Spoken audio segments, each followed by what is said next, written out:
ಎಲ್ಲ ವೀಕ್ಷಕರಿಗೂ ಆತ್ಮೀಯ ವಂದನೆಗಳು. ಪ್ರಿಯ ವೀಕ್ಷಕರೇ, ನಿಮ್ಮ ಪ್ರಶ್ನೆಗೆ ನಮ್ಮ ಉತ್ತರ ಈ ಕಾರ್ಯಕ್ರಮಕ್ಕೆ ನಿಮ್ಮೆಲ್ಲರ ಆತ್ಮಿಕವಾಗಿ ನಾನು ಸ್ವಾಗತಿಸ್ತಾ ಇದ್ದೇನೆ. ಪ್ರಿಯರೇ, ಸತ್ಯವೇದದ ಕುರಿತು ವೀಕ್ಷಕರಾಗಿದ್ದ ನಿಮ್ಮಲ್ಲಿ ಇರುವಂಥ ಅನೇಕ ಪ್ರಶ್ನೆಗಳಿಗೆ ಅನೇಕ ದೇವಸೇವಕರುಗಳ ಮೂಲಕ ಸಮರ್ಪಕವಾಗಿ ಉತ್ತರಗಳನ್ನು ಕೊಡ್ತಾ ಬಂದಿದ್ದೇವೆ. ಪ್ರಿಯರೇ, ಇದೆಲ್ಲ ನಿಮಗೊಂದು ಆಶೀರ್ವಾದವಾಗಿದೆ ನಾನು ನಂಬ್ತೇನೆ. ಅದೇ ರೀತಿ ಇಂದು ಕೂಡ ನಮ್ಮ ಮಧ್ಯೆಯಲ್ಲಿ ನಿಮ್ಮ ಪ್ರಶ್ನೆಗಳಿಗೆ ಉತ್ತರವನ್ನು ಕೊಡುವುದಕ್ಕಾಗಿ ನಮ್ಮ ಮಧ್ಯೆಯಲ್ಲಿ ಪಾಸ್ಟರ್ ಪೀಟರ್ ಕ್ವಾರ್ಟರ್ಸ್ ಅವರಿದ್ದಾರೆ. ಅವರನ್ನು ನಾವು ಈ ಕಾರ್ಯಕ್ರಮಕ್ಕೆ ಆತ್ಮಿಕವಾಗಿ ಸ್ವಾಗತಿಸುವ. ಪಾಸ್ಟರ್ ಮೇಲೆ ಸ್ವಾಗತ. ಪಾಸ್ಟರ್ ನಿಮ್ಮ ಮಧ್ಯದಲ್ಲಿ ಭಾಳ ಸಂತೋಷ. ಪ್ರಿಯ ವೀಕ್ಷಕರೇ, ಇಂದು ನಮ್ಮ ಮಧ್ಯದಲ್ಲಿ ಪ್ರವಾದನೆಯ ಬಗ್ಗೆ, ಪ್ರವಾದನೆ ಎಂದರೇನು, ಅದರ ವಿಷಯಗಳ ಬಗ್ಗೆ ಒಂದು ಪ್ರಶ್ನೆಗಳನ್ನು ಕೇಳಿದ್ದಾರೆ. ಪ್ರಶ್ನೆ ಕೇಳಿದಂಥವರು ಸಹೋದರ ರಮೇಶ್ ಉಡುಪಿ ಇವರಾಗಿರ್ತಾರೆ. ಪಾಸ್ಟರ್, ಪ್ರವಾದನೆ ಬಗ್ಗೆ ಕೆಲವು ಪ್ರಶ್ನೆಗಳನ್ನು ಕೇಳಿದ್ದಾರೆ.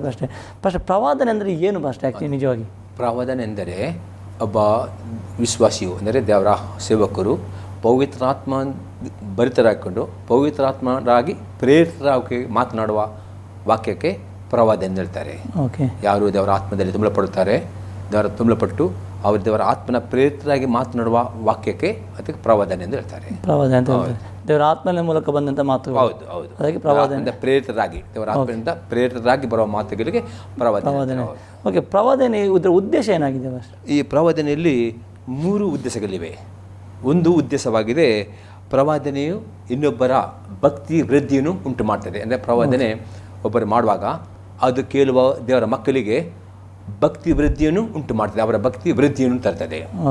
ಇನ್ನೊಂದು ಇದರ ಉದ್ದೇಶವಾಗಿದೆ, ಕೇಳುವರಿಗೆ ಅವರಿಗೆ ಪ್ರೋತ್ಸಾಹವನ್ನು ಉಂಟು ಮಾಡ್ತದೆ. ಪ್ರೋತ್ಸಾಹ. ಹೌದು. ಮೂರನೇದಾಗಿದೆ, ಕಷ್ಟದಲ್ಲಿರುವವರಿಗೆ ಆ ಪ್ರವಾದನೆ ಸಂತೈಸುವಿಕೆಯನ್ನು ಕೊಡ್ತದೆ. ಸಂತೈಸುವಿಕೆ. ಹೀಗೆ ಈ ಪ್ರವಾದನೆ 3 ಉದ್ದೇಶಗಳು ಇವೆ. ಪ್ರೋತ್ಸಾಹ ಕೊಟ್ಟು ಮಾಡ್ತದೆ, ಸಂತೈಸುವಿಕೆ ಮತ್ತು ಭಕ್ತಿ ವೃದ್ಧಿ ಮಾಡ್ತದೆ. ಮತ್ತೆ ಅದೇ ನೀವು ಹೇಳಿದ್ರೆ ಭಕ್ತಿ ವೃದ್ಧಿ ಅಂದರೆ ಯಾವ ರೀತಿ ಅಂತ ಹೇಳ್ಬೋದು, ಸ್ವಲ್ಪ ಬಿಡಿಸ್ಬೋದು? ಹೌದು, ಅದಂದರೆ ಒಬ್ಬ ವಿಶ್ವಾಸಿಯು ನಂಬಿಕೆಯಲ್ಲಿ ತುಂಬ ಕುಂದಿ ಇರುವುದಾದರೆ, ಅವನು ಪಾಪದಲ್ಲಿ ಇರುವುದಾದರೆ, ಆ ಪ್ರವಾದನೆ ಅವನಿಗೆ ಆ ಪಾಪದಿಂದ ಅವನು ದೇವರ ವಾಕ್ಯ ವಿಧೇಯತ್ವಕ್ಕೆ, ಅವನು ಇನ್ನೂ ಪ್ರಾರ್ಥನೆ ಮಾಡುವುದಕ್ಕೆ, ಆ ರೀತಿ ಅವನ ಭಕ್ತಿಯನ್ನು ಅದು ವೃದ್ಧಿ ಮಾಡ್ತದೆ. ಅಂದ್ರೆ ಅವನು ಒಂದು ಯಾವ ಪಾಪದಲ್ಲಿ ರಾಷ್ಟ್ರ ಪಾಪದಲ್ಲಿ ಆಗಿದ್ರೆ ಅಥವಾ ಯಾವ್ದು ಬೇರೆ ಅಂತ ಅಂದ್ರೆ ದೇವರಿಗೆ ಇಷ್ಟ ಇಲ್ಲದ ಕಾರ್ಯಗಳು ಮಾಡ್ತಿದ್ರೆ ಆ ಪ್ರವಾದಿ ಅಥವಾ ಪ್ರವಾದನೆ ಹೇಳುವ ವ್ಯಕ್ತಿ ಅದರ ಬಗ್ಗೆ ಎಚ್ಚರಿಸ್ತಾನೆ. ನೀನು ಈ ತಪ್ಪು ಮಾಡ್ತಾ ಇದ್ದಿ, ಅದು ನೀನು ಮಾಡೋದು ಸರಿಯಲ್ಲ ಎಂಬುದಾಗಿ, ಅದ್ರ ಮೂಲಕ ಅವನಿಗೆ ಭಕ್ತಿ ವೃದ್ಧಿ ಆಗ್ತದೆ ಎಂಬುದಾಗಿ. ಓಕೆ ಬಸ್, ಅದೇ ರೀತಿ ಪ್ರೋತ್ಸಾಹ ಅಂತ ಹೇಳಿದ್ರೆ, ಪ್ರೋತ್ಸಾಹ ಅಂದರೆ ಅವನು ಇನ್ನೂ ದೇವರ ಹತ್ತಿರ ಬರಲಿಕ್ಕೆ, ಅಂದರೆ ಅವನು ಯಾವ ಕಷ್ಟದಲ್ಲಿದ್ದರೆ ಅವನು ಇನ್ನೂ ದೇವರ ಹತ್ತಿರ ಬರಬೇಕು, ಇನ್ನೂ ಪ್ರಾರ್ಥನೆ ಮಾಡಬೇಕು, ಇನ್ನೂ ದೇವರನ್ನು ಹುಡುಕಬೇಕು ಎಂಬುದಾಗಿ ಆ ಪ್ರವಾದನೆಗೆ ದೇವರ ಹತ್ತಿರಕ್ಕೆ ತರುವಂತೆ ಮಾಡ್ತದೆ. ಅವನು ಇನ್ನೂ ದೇವರ ಹತ್ತಿರ ಬರಬೇಕು, ದೇವರ ಹತ್ತಿರ ಹುಡುಕಿಕೊಂಡು ಬರಬೇಕು ಎಂಬುದಾಗಿ ಆ ರೀತಿ ಅವನಿಗೆ ಪ್ರೋತ್ಸಾಹವನ್ನು ತರ್ತದೆ.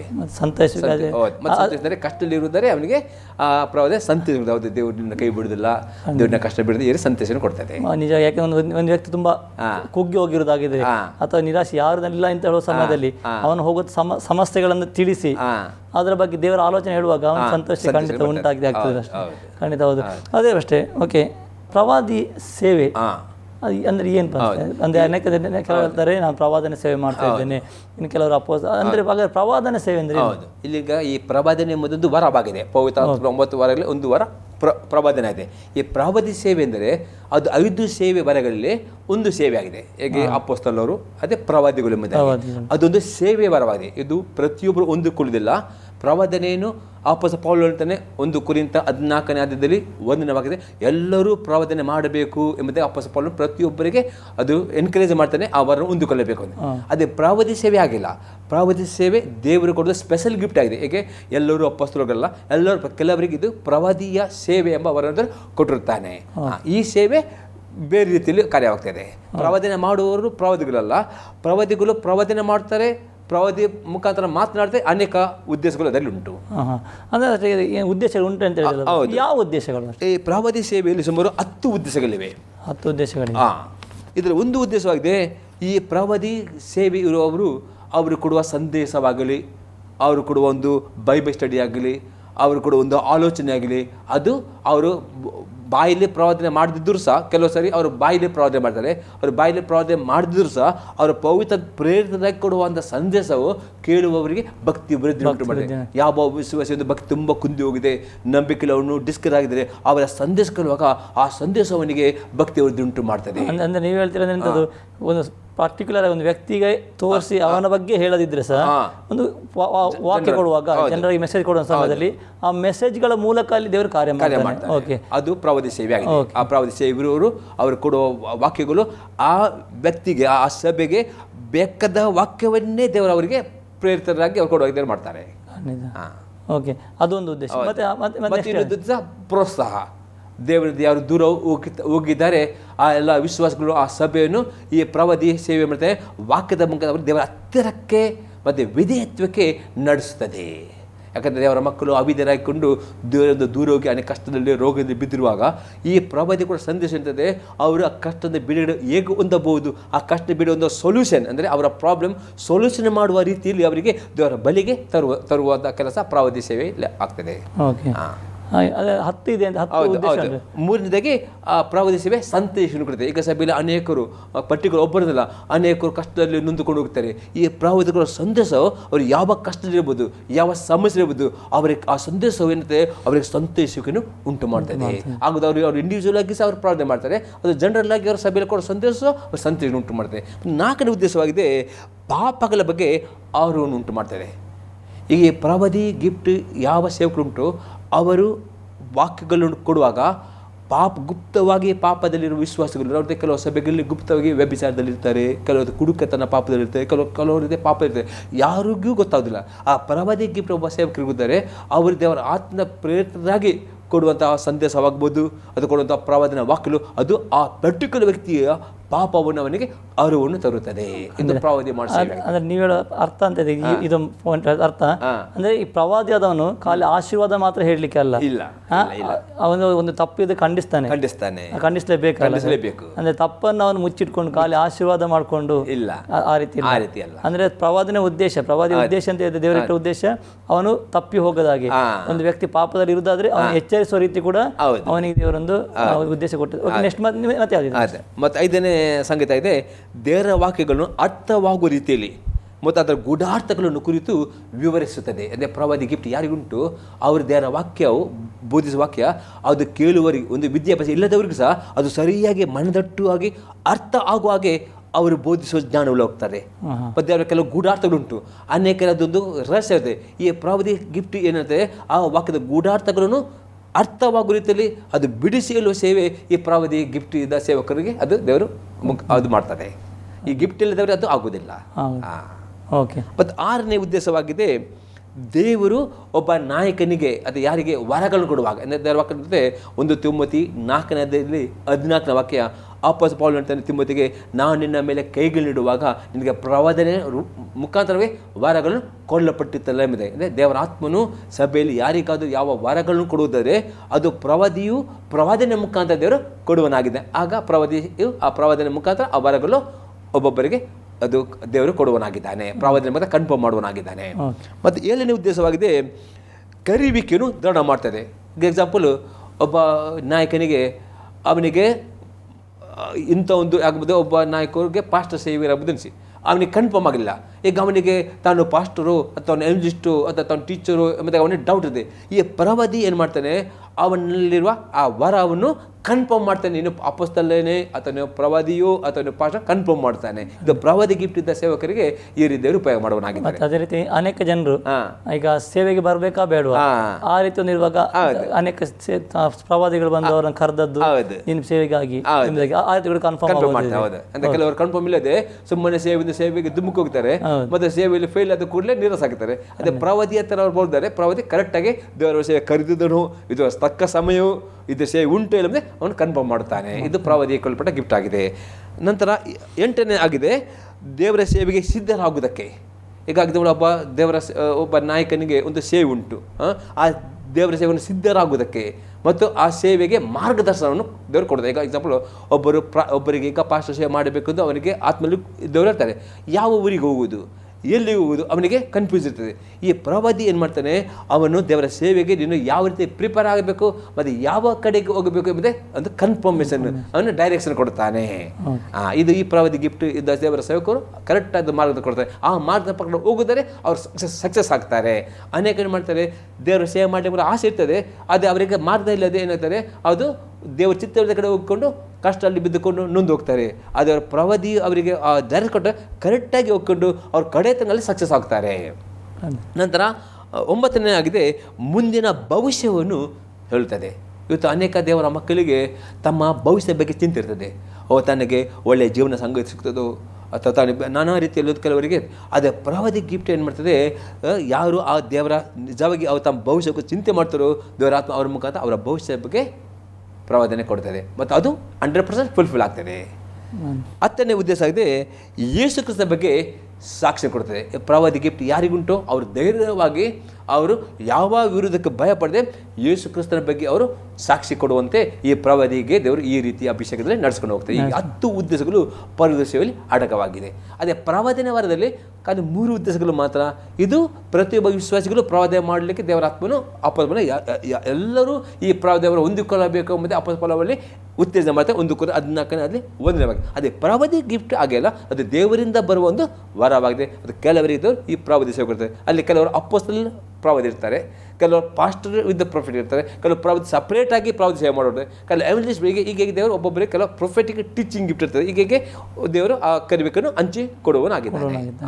ಓಕೆ ಬಸ್, ಈ ಪ್ರವಾದನೆ ನಾವು ಹೇಗೆ ಹೊಂದ್ಕೊಳ್ಬೋದು? ಈ ಪ್ರವಾದನೆ ಎಂದರೆ ಒಂದು ಪ್ರವಾದನೆ ಬರವಿರೋರು ಫಸ್ಟಾಗಿ ಅವನು ತನ್ನ ಜೀವಿತವನ್ನು ಪರಿಶುದ್ಧತೆಯಲ್ಲಿ ಮತ್ತು ಪ್ರಾರ್ಥನೆಯಲ್ಲಿ ಮತ್ತು ಉಪವಾಸದಲ್ಲಿ ಅವನು ತೊಡಗಿಕೊಳ್ಳೋ ಅತಿ ಇಂಪಾರ್ಟೆಂಟ್ ಆಗಿದೆ. ಆವಾಗ ಯಾವ ಒಬ್ಬನು ಆ ಪ್ರವಾದನೆ ಗಿಫ್ಟಿಗೋಸ್ಕರ ಪ್ರಾರ್ಥನೆ ಮಾಡ್ತಾನೋ ಅಥವಾ ಹೊಂದಿದನೋ ಅವನು ಆ ರೀತಿ ತನ್ನ ಜೀವನ ಪ್ರಾರ್ಥನೆಯಲ್ಲಿ ಪರಿಶುದ್ಧತೆಯಲ್ಲಿ ಅವನು ಕೊಡುವುದರೆ ದೇವರು ಅವನಿಗೆ ಆತ್ಮದಲ್ಲಿ ಒಂದು ಮುದ್ರೆ ಒತ್ತಿದ್ದಾಗೆ ಇಂಪ್ರೆಷನ್ ಹೇಳ್ತೆ. ಪವಿತ್ರ ಅಥವಾ ಆತ್ಮದಲ್ಲಿ ಮಾತಾಡಿದ ಒಂದು ವಾಕ್ಯ ಮುದ್ರೆ ಒತ್ತಿದ್ದಾಗೆ ಅವನಿಗೆ ಅನುಭವ ಆಗ್ತದೆ. ಅಥವಾ ಸಡನ್ನಾಗಿ ಅವನಿಗೆ ದೇವರಾತ್ಮನು ಆಲೋಚನೆ ಮುಖಾಂತರ ಮಾತನಾಡ್ತಾನೆ. ಅಂದರೆ ಅವನು ಏನೂ ಬುದ್ಧಿಲಿ ಇಟ್ಟುಕೊಳ್ಳಲ್ಲ, ಸಡನ್ನಾಗಿ ಪವಿತ್ರ ಸಡನ್ನಾಗಿ ಅವನಿಗೆ ವಾಕ್ಯದ ಮುಖಾಂತರ ಆಲೋಚನೆ ಕೊಡುತ್ತಾನೆ. ಈ ರೀತಿ ಅವನು ಹೊಂದಿಕೊಳ್ಳುತ್ತೆ. ಅದಕ್ಕೆ ಇನ್ನರ್ ವಾಯ್ಸ್ ಅಥವಾ ಇನ್ನರ್ ಇಂಪ್ರೆಷನ್ ಅಥವಾ ಸಡನ್ನಾಗಿ ದೇವರಾತ್ಮನಿಗೆ ಆಲೋಚನೆ ಕೊಡ್ತಾನೆ. ಈ ರೀತಿ ಅವನ ಪ್ರವಾದನೆ ಹೊಂದಿಕೊಳ್ಳೋಕೆ ಆಗ್ತದೆ. ಇದು ಹೊಂದಿಕೊಳ್ಳಬೇಕಿದ್ರೆ ಮಾತ್ರ ಅವನು ತನ್ನ ಸಮಯವನ್ನು ಪ್ರಾರ್ಥನೆಯಲ್ಲಿ ಕಳೆದರೆ ಮಾತ್ರವೇ ಅದು ಸಾಧ್ಯವಾಗ್ತದೆ. ವಿನ ಅವನ ಸಮಯ ಪ್ರಾರ್ಥನೆ ಕಳೆದಿದ್ದರೆ, ಅವನ ಮನಸ್ಸು ಅಲ್ಲೋಲಕಲ್ಲೋಲಾದರೆ ಅವನು ಈ ಒಂದು ಪ್ರವಾದನೆ ಹೊಂದಿಕೊಳ್ಳಲಿಕ್ಕೆ ಅವನಿಗೆ ಆಗೋದಿಲ್ಲ. ಮತ್ತು ಎರಡನೇದಾಗಿ ದರ್ಶನಗಳ ಮೂಲಕ ದೇವರು ಪ್ರವಾದನೆ ಕೊಡ್ತಾನೆ. ಅವನು ಸಡನ್ನಾಗಿ ಅವನು ಕೆಲವರಿಗೆ ದೇವರು ಅನ್ಯ ಭಾಷೆಯವರು ಕೊಡ್ತಾನೆ. ಅನ್ಯ ಭಾಷೆ ಪ್ರಾರ್ಥನೆ ಮಾಡಿ ಸಡನ್ನಾಗಿ ಅವರಿಗೆ ಸಭೆಯಲ್ಲಿ ಅನ್ಯ ಭಾಷೆ ಅರ್ಥವನ್ನು ಹೇಳುವ ವರ ದೇವರು ಕೊಡ್ತಾನೆ. ಅರ್ಥವನ್ನು ಹೇಳುವಾಗ ಅವರಿಗೆ ಕೆಲವು ದೇವರು ವಿಜನ್ ತೋರಿಸ್ತಾನೆ. ಆ ವಿಜನ್ ಮುಖಾಂತರ ಅವರ ಪ್ರವಾದನೆ ಹೊಂದಿಕೊಳ್ತಾರೆ. ಎಲ್ಲ ದರ್ಶನಗಳು ಅದು ಪ್ರವಾದನೆ ಹೇಳಲಿಕ್ಕೆ ಅದೇ ಆ ಪ್ರವಾದ ವರ ಇರುವವರಿಗೆ ಏನು ದರ್ಶನ ಕೊಡ್ತಾರೋ ಅವನ ಆತ್ಮ ಅದಕ್ಕೆ ಸಾಕ್ಷಿ ಕೊಟ್ಟು ಅವನು ದೃಢಪಡಿಸ್ಕೊಂಡು ಅವನು ಮಾತನಾಡುವವನು ಆಗಿದ್ದಾನೆ. ಅದು ಕೆಲವರು ಮಾಡ್ತಾರೆ, ಸುಮ್ಮನೆ ಕಣ್ಣು ಮುಚ್ಚಿದ ಕೂಡಲೇ ಅನೇಕ ದರ್ಶನಗಳು ಬರ್ತವೆ. ಅನೇಕರು ಪ್ರವಾದನೆ ವರವಿಲ್ಲದಿದ್ದರೂ ಸಹ ಅವರು ಪ್ರವಾದನೆ ಮಾಡ್ತಾರೆ, ಅಲ್ಲಿ ತಪ್ಪಿ ಹೋಗ್ತಾರೆ. ನಿಜವಾಗಿ ಒಬ್ಬನು ಪ್ರವಾದನೆ ವರ ಹೊಂದಿದ್ದರಿಂದ ಅದು ಸಹ ಪ್ರವಾದನೆ ಮುಖಾಂತರ ಕನ್ಫರ್ಮ್ ಆಗಬೇಕು. ಮತ್ತು ನಿಜವಾಗಿ ಅದಕ್ಕೆ ಅವನು ತನ್ನ ಸಮಯವನ್ನು ಕೊಟ್ಟಿರುವುದಾದರೆ ಆಗ ಅವನು ಸಡನ್ನಾಗಿ ದೇವರನ್ನು ದರ್ಶನ ಕೊಡ್ತಾನೆ. ಆ ದರ್ಶನ ಕೊಟ್ಟು ಅವನ ಆತ್ಮ ಸಾಕ್ಷಿ ಕೊಡುವುದಾದರೆ ಅವನು ಅದು ಹೇಳುವುದಾದರೆ ಅದು ಆ ರೀತಿ ದೇವರು ಪ್ರವಾದನೆ ಕೊಡ್ತಾನೆ.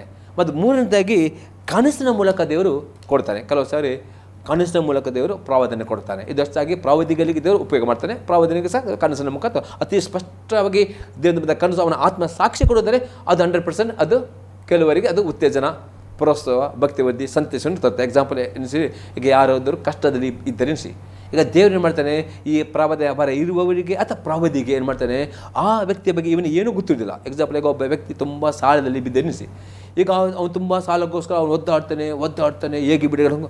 ಆದರೆ ಈ ಪ್ರವಾದಿಗೆ ದೇವರು ಒಂದು ವೇಳೆ ಅವನ ಕುರಿತು ಒಂದು ರಾತ್ರಿ ಕನಸು ಅತಿ ಸ್ಪಷ್ಟ ಹೇಳುವುದರೆ ಅದನ್ನು ಹೇಳುವಾಗ ಅದು ಆ ಪ್ರವಾದನೆ ನಂಬುವಾಗ ಅವನ ಜೀವಿತದಲ್ಲಿ ಬಿಡುಗಡೆ ಬರ್ತದೆ. ಹೀಗೆ ಕನಸಿನ ಮೂಲಕ ದೇವರು ಪ್ರವಾದನೆ ಕೊಡ್ತಾನೆ. ನಾಲ್ಕನೇದಾಗಿ ದೇವದೂತರ ಮೂಲಕ ದೇವರು ಪ್ರವಾದನೆ. ಕೆಲವು ಸಾರಿ ದೇವದೂತರು ವ್ಯಕ್ತಿಕವಾಗಿ ಪ್ರಾರ್ಥನೆ ಸಮಯದ ಅವರಿಗೆ ದೇವದೂತರು ಬಂದು ಮಾತನಾಡುವುದು ಉಂಟು. ಐದನೇದಾಗಿ ಸಣ್ಣ ಸ್ವರ ಇನ್ನೋರದೆ ಅವನು ಒಬ್ಬ ದೇವರ ಸೇವಕರು ಪ್ರಾರ್ಥನೆ ಮಾಡುವಾಗ ಅವನ ಆತ್ಮದಲ್ಲಿ ತುಂಬಲ್ಪಟ್ಟು ಇರುವಾಗ ಅವನ ಆತ್ಮಿಕಕ್ಕೆ ಸಣ್ಣ ಒಂದು ಪವಿತ್ರ ಮಾತ್ರ ಸ್ವರ ಅವನಿಗೆ ಕೇಳುತ್ತದೆ. ಅದು ಅವನ ನಂಬಿಕೆಯಿಂದ ಮಾತನಾಡೋದು ಪ್ರವಾದನೆ ಆಗಿದೆ. 5 ರೀತಿಯಲ್ಲಿ ಒಬ್ಬನ ಪ್ರವಾದನೆಯವರನ್ನು ಹೊಂದಿಕೊಳ್ಳಲಿಕ್ಕೆ ಸಾಧ್ಯವಾಗ್ತದೆ. ಓಕೆ ಪಾಸ್ಟರ್, ಈಗ ನಿಮಗೆ ಅದೊಂದು ಅನುಭವ ಇದೆ ಪಾಸ್ಟರ್. ಅಂದರೆ ಈಗ ಇದು ನೀವು ಇಷ್ಟರ ಪ್ರವಾದನೆ ಬಗ್ಗೆ ಹೇಳಿದ್ರಿ, ನಿಮ್ಮ ಜೀವಿತದಲ್ಲಿ ಯಾವುದೋ ಒಂದು ಇಂಥ ಪ್ರವಾದನೆ ಹೊಂದಿಕೊಂಡಂಥ ಅನುಭವ ಯಾವುದು ಇದೆ ಪಾಸ್ಟರ್? ನೀವಂತ ಕುಗ್ಗಿ ಹೋಗೋ ಸಮಯದಲ್ಲಿ ಯಾವ ಒಂದು ಘಟನೆ ಹೇಳ್ಬೋದು ಅಷ್ಟೇ? ಯಾಕಂದರೆ ನಾನು ನನ್ನ ಸೇವೆ ಬಗ್ಗೆ ನಾನು ಚಿಂತೆ ಮಾಡ್ತಿರುವಾಗ ಸಡನ್ನಾಗಿ ಬೊಂಬೆಯಿಂದ ಒಬ್ಬ ದೇವರ ಸೇವಕರು ಬಂದಿದ್ದರು. ಅವರು ಪ್ರಾರ್ಥನೆ ಮಾಡುವಾಗ ನನ್ನ ತಲೆ ಮೇಲೆ ಕೈ ಇಟ್ಟುಕೊಂಡು ಅವರಿದ್ದರು, ನಿನ್ನ ಕರೆಯುವಿಕೆ ಹತ್ತಿರ ಉಂಟು, ನಿನಗೆ ದೇವರು ಸೇವೆ ಕರೆದಿದ್ದಾನೆ, ನೀವು ಅದಕ್ಕೆ ಒಂಟಿಗನಾಗಿ ನೆನೆಸಬೇಡ ಎಂಬುದಾಗಿ ಆ ಮತ್ತಾಯನ ಬರೆದ ಸುವಾರ್ತೆ 28ನೇ ಅಧ್ಯಾಯದ 20ನೇ ವಾಕ್ಯದ ಮುಖಾಂತರ ಅವರು ಪ್ರವಾದನೆ ಮಾಡಿದರು. ಆ ಪ್ರವಾದನೆ ನನಗೆ ಅದು ಯಾವಾಗಲೂ ನನಗೆ ಉತ್ತೇಜನ ಮಾಡಿತು. ತಕ್ಕ ಸಮಯದಲ್ಲಿ ದೇವರು ಆ ಸೇವೆ ಮಾಡಲಿಕ್ಕೆ ನನಗೆ ಧೈರ್ಯ ಕೊಟ್ಟಿತ್ತು. ಖಂಡಿತ ನೀವು ಸಹ ಅಂದರೆ ನಿಮ್ಮ ಅನುಭವ ಯಾಕೆ ಹೇಳಿದೆ ಅಂತ ಹೇಳಿದ್ರೆ, ನಾವು ಬೇರೆ ವಿಷಯ ಹೇಳುವಾಗ ಅದು ಅಷ್ಟು ಇದಲ್ಲ, ಅದಕ್ಕೆ ನಮ್ಮ ವಿಷಯ ನಾವು ಅನುಭವ ಹೊಂದಿಕೊಂಡಿದ್ರೆ ಅದರ ಒಂದು ರುಚಿ ಬೇರೆ ಆಗಿರ್ತಲ್ಲ ಅಷ್ಟೇ. ಖಂಡಿತ ಅಷ್ಟೇ. ಹಾಗೆ ಈ ಪ್ರವಾದನೆಯಲ್ಲಿ ಈಗ ಸುಳ್ಳು ಪ್ರವಾದನೆ ಅಥವಾ ಮತ್ತೆ ಬೇರೆ ಬೇರೆ ರೀತಿಯ ಈಗ ಅದು ಹೇಗೆ ಅದನ್ನು ಕಂಡುಕೊಳ್ಬೋದು?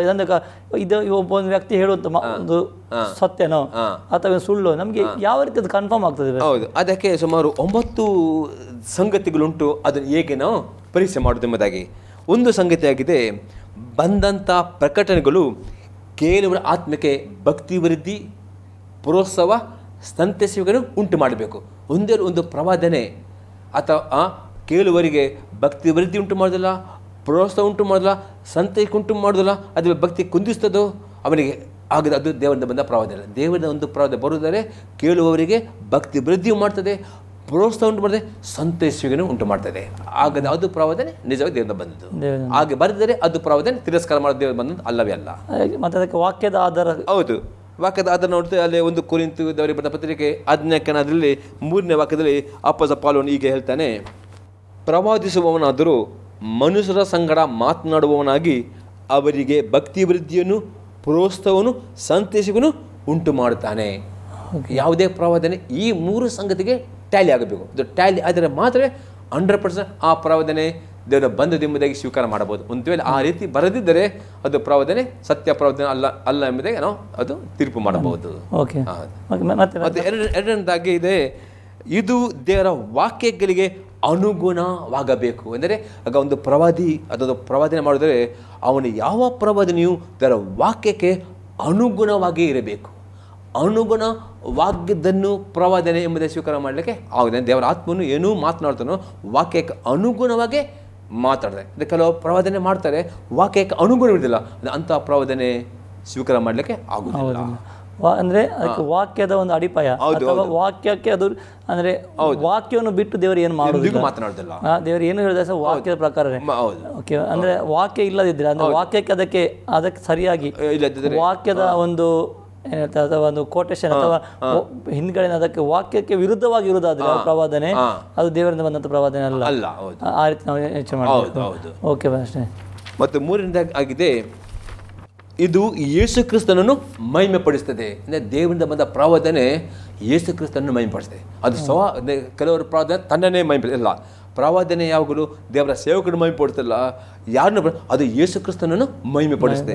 ಯಾವ ಪ್ರವಾದನೆಯು ಯೇಸು ಕ್ರಿಸ್ತ ಮಹಿಮೆ ಪಡ ಅದು 100% ಬಂದ ಪ್ರವಾದನೆ. ಒಂದು ಆ ಪ್ರವಾದನೆ ಯೇಸು ಕ್ರಿಸ್ತ ಮಹಿಮೆ ಪಡಿಸಿದೆ, ಒಬ್ಬ ವ್ಯಕ್ತಿಗೆ ಮಹಿಮೆ ಪಡಿಸೋದು ಅದು ತನ್ನ ಸೇವಕರು, ಅದು ದೇವರಿಂದ ಬಂದದಲ್ಲ. ಆ ರೀತಿ ನಾವು ಪರೀಕ್ಷೆ ಮಾಡಬೇಕು. 4ನೇದಾಗಿದೆ, ಪ್ರವಾದನೆಯನ್ನು ಮಾಡುವವರ ಜೀವಿತದಲ್ಲಿ ಪವಿತ್ರಾತ್ಮನ ಫಲಗಳು ತೋರಿ ಬರಬೇಕು. ಅದು ಯೇಸು ಕ್ರಿಸ್ತನೇ ಒಳ್ಳೆಯ ಮರವು ಒಳ್ಳೆಯ ಫಲವನ್ನು ಕೊಡುತ್ತದೆ, ಕೆಟ್ಟ ಮರ ಕೆಟ್ಟ. ಅಂದರೆ ಪ್ರವಾದಿಯು ಜೀವಿತದಲ್ಲಿ ಇರುವ ಫಲಗಳನ್ನು ನೋಡಿದ್ರೆ ಆ ಪ್ರವಾದನೆ ಮಾಡುವವರು ಅಥವಾ ಪ್ರವಾದಿ ಸೇವೆ ಮಾಡುವನ ಫಲಗಳು ವೆರಿ ಇಂಪಾರ್ಟೆಂಟ್.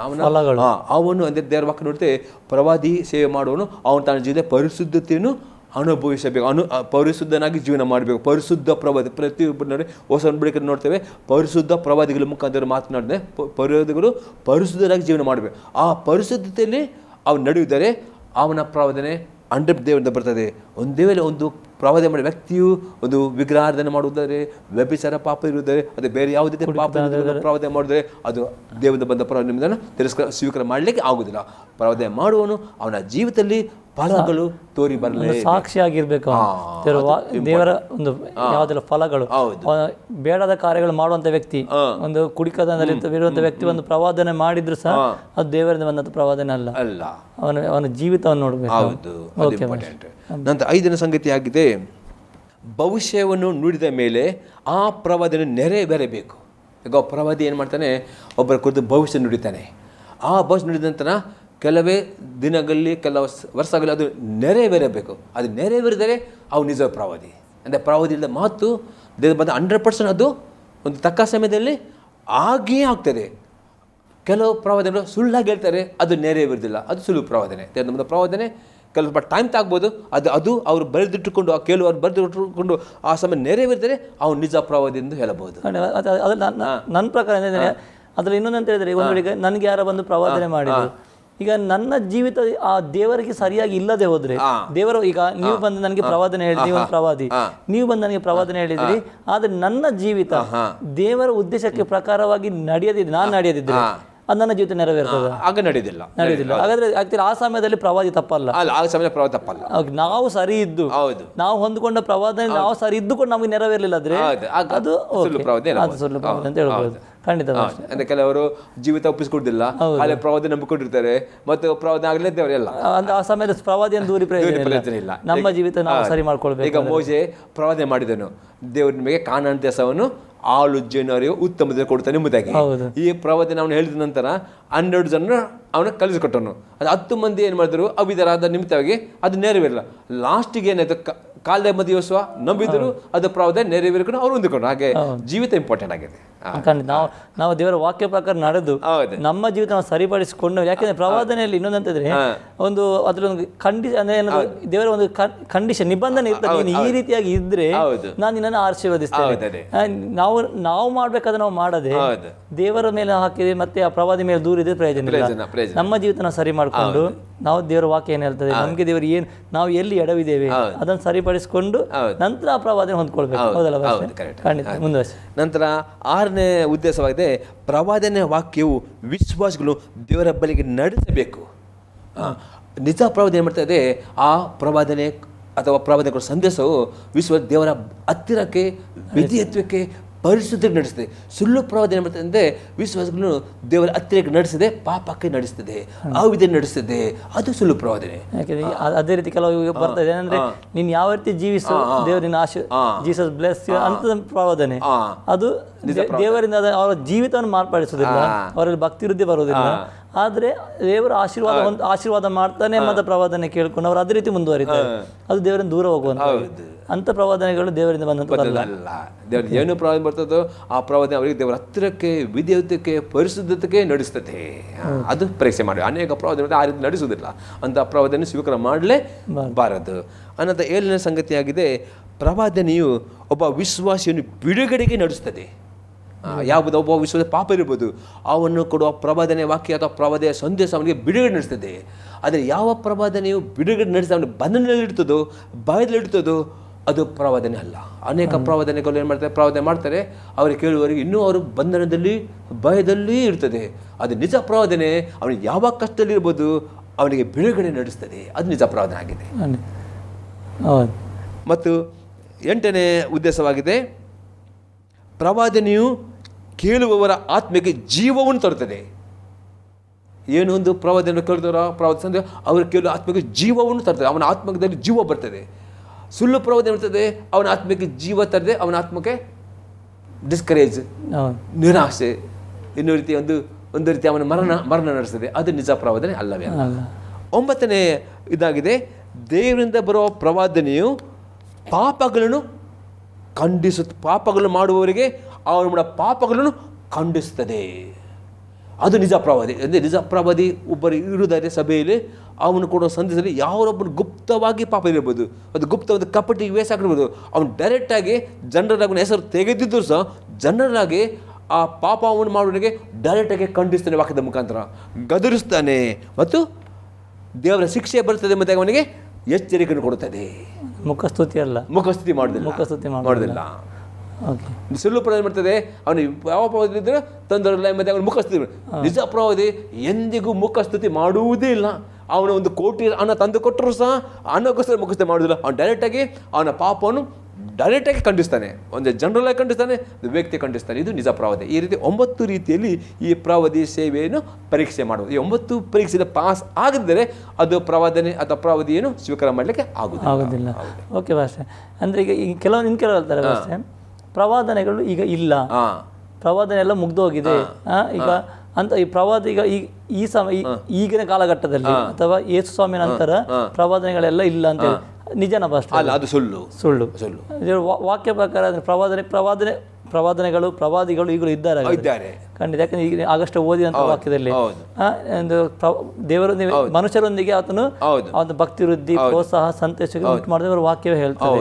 ಆದ್ರೆ ಪ್ರವಾದಿಗಳು ಈಗ ಸಹ ಇದ್ದಾರೆ, ಪ್ರವಾದನೆ ಈಗ ಸಹ ನಡೀತಾನೆ ಉಂಟು. ಅಷ್ಟೇ ಈಗ ಸತ್ಯವೇದದಲ್ಲಿ ಅನೇಕ ಪ್ರವಾದನೆಗಳೆಲ್ಲ ಪ್ರವಾದಿಗಳು ಪ್ರವಾದನೆ ಮಾಡಿದ್ದಾರೆ. ಆ ಎಲ್ಲ ಪ್ರವಾದನೆಗಳು ನೆರವೇರಲ್ಪಟ್ಟಿದ್ದಾವೆ. ಅನೇಕ ಪ್ರವಾದನೆ ನೆರವೇರಿದ್ದೇವೆ, ಇನ್ನು ಅನೇಕ ಪ್ರವಾದನೆ ನೆರವೇರಲಿಕ್ಕುಂಟು. ಅಂದ್ರೆ ಯಾವುದೆಲ್ಲ? ಒಂದು ಪ್ರವಾದನೆ ಆಗಿದೆ ಯೇಸು ಕ್ರಿಸ್ತನ ಬರೋಣ ಬಗ್ಗೆ, ಅಂದ್ರೆ ಯೇಸು ಕ್ರಿಸ್ತನ ರಾಪ್ಚರ್ ಬಗ್ಗೆ ಮಾಡಿದ ಪ್ರವಾದನೆ, ರಹಸ್ಯ ಬರೋಣ ಅಂತ ನೆರವೇರಲಿಕ್ಕುಂಟು. ಇನ್ನೊಂದು ಪ್ರವಾದನೆ ಆಗಿದೆ ಟ್ರಿಬ್ಯುಲೇಷನ್ ಬಗ್ಗೆ ಮಾತನಾಡುತ್ತದೆ. ಐಜಯ ಪ್ರವಾದಿ ಮತ್ತು ದಾನಿಯೇಲ್ ಪ್ರವಾದಿ, ಎಜೆಕನ ಪ್ರವಾದಿ ಎಲ್ಲ ಯೇಸು ಕ್ರಿಸ್ತನು ರೂಪಾಂತರ ಆದ ನಂತರ ಬರುವ 7 ವರ್ಷದ ಮಹಾಸಂಕಟ ಬಗ್ಗೆ ಪ್ರವಾದನೆ ಮಾಡಿ. ಅಂದ್ರೆ ರಹಸ್ಯ ಬರಣ ನಂತರ ಆ ರಹಸ್ಯ ಬರಣ ಬರ್ತದೆ, ಅದು ಸಭೆಗೋಸ್ಕರ ಬರ್ತಾರ, ಎಲ್ಲ ಜನಗೋಸ್ಕರ? ಸಭೆಗೋಸ್ಕರ ಬರ್ತದೆ. ಯೇಸು ಸ್ವಾಮಿ ಸಭೆಗೋಸ್ಕರ ಬರ್ತಾರೆ. ಆ ಸಭೆಗೋಸ್ಕರ ಬಂದು ಆ ಸಭೆ ಆತನ ವಾಕ್ಯ ಪ್ರಕಾರ, ಸಭೆ ಅಂತ ಹೇಳೋದಕ್ಕಿಂತ ಯಾವ ಪರ್ಟಿಕ್ಯುಲರ್ ಸಭೆ ಅಂತ ವಾಕ್ಯವಿಲ್ಲ, ಅಂದ್ರೆ ಆತ ಶಿಷ್ಯರಾಗಿ ಆತನ ವಾಕ್ಯ ಪ್ರಕಾರ ಆತನ ಮಕ್ಕಳಾಗಿ ಜೀವಿಸುವಂತ ವ್ಯಕ್ತಿಗಳನ್ನು ಕರ್ಕೊಂಡು ಹೋಗ್ತಾರೆ. ಅದರ ನಂತರ ಬರುವಂತದ್ದೇ ಟ್ರಿಬ್ಯುಲೇಷನ್. ಅದು ಇಮಿಡಿಯೇಟ್. ಅಂದ್ರೆ ಈಗ ರ್ಯಾಪ್ಚರ್ ಯಾರಿಗೆ ಅಂದ್ರೆ ಯಾವ ವಿಶ್ವಾಸಿಗಳು ದೇವರ ವಾಕ್ಯದ ಪ್ರಕಾರ ನಡೆದುಕೊಂಡು ಆ ರ್ಯಾಪ್ಚರ್ಗೋಸ್ಕರ ಪರಿಶುದ್ಧರಾಗಿ ನೀತಿವನ್ನು ಜೀವಿಸ್ತಾರೋ, ಆ ರ್ಯಾಪ್ಚರ್ಗೆ ಅವರು ತಮ್ಮನ್ನು ಒಪ್ಪಿಸ್ಕೊಂಡು ಅವರನ್ನು ಆ ಸಭೆಯನ್ನು ಆ ವಿಷಯ ದೇವರಾತ್ಮ ತೆಗೆದುಕೊಂಡು ಹೋಗ್ತಾನೆ.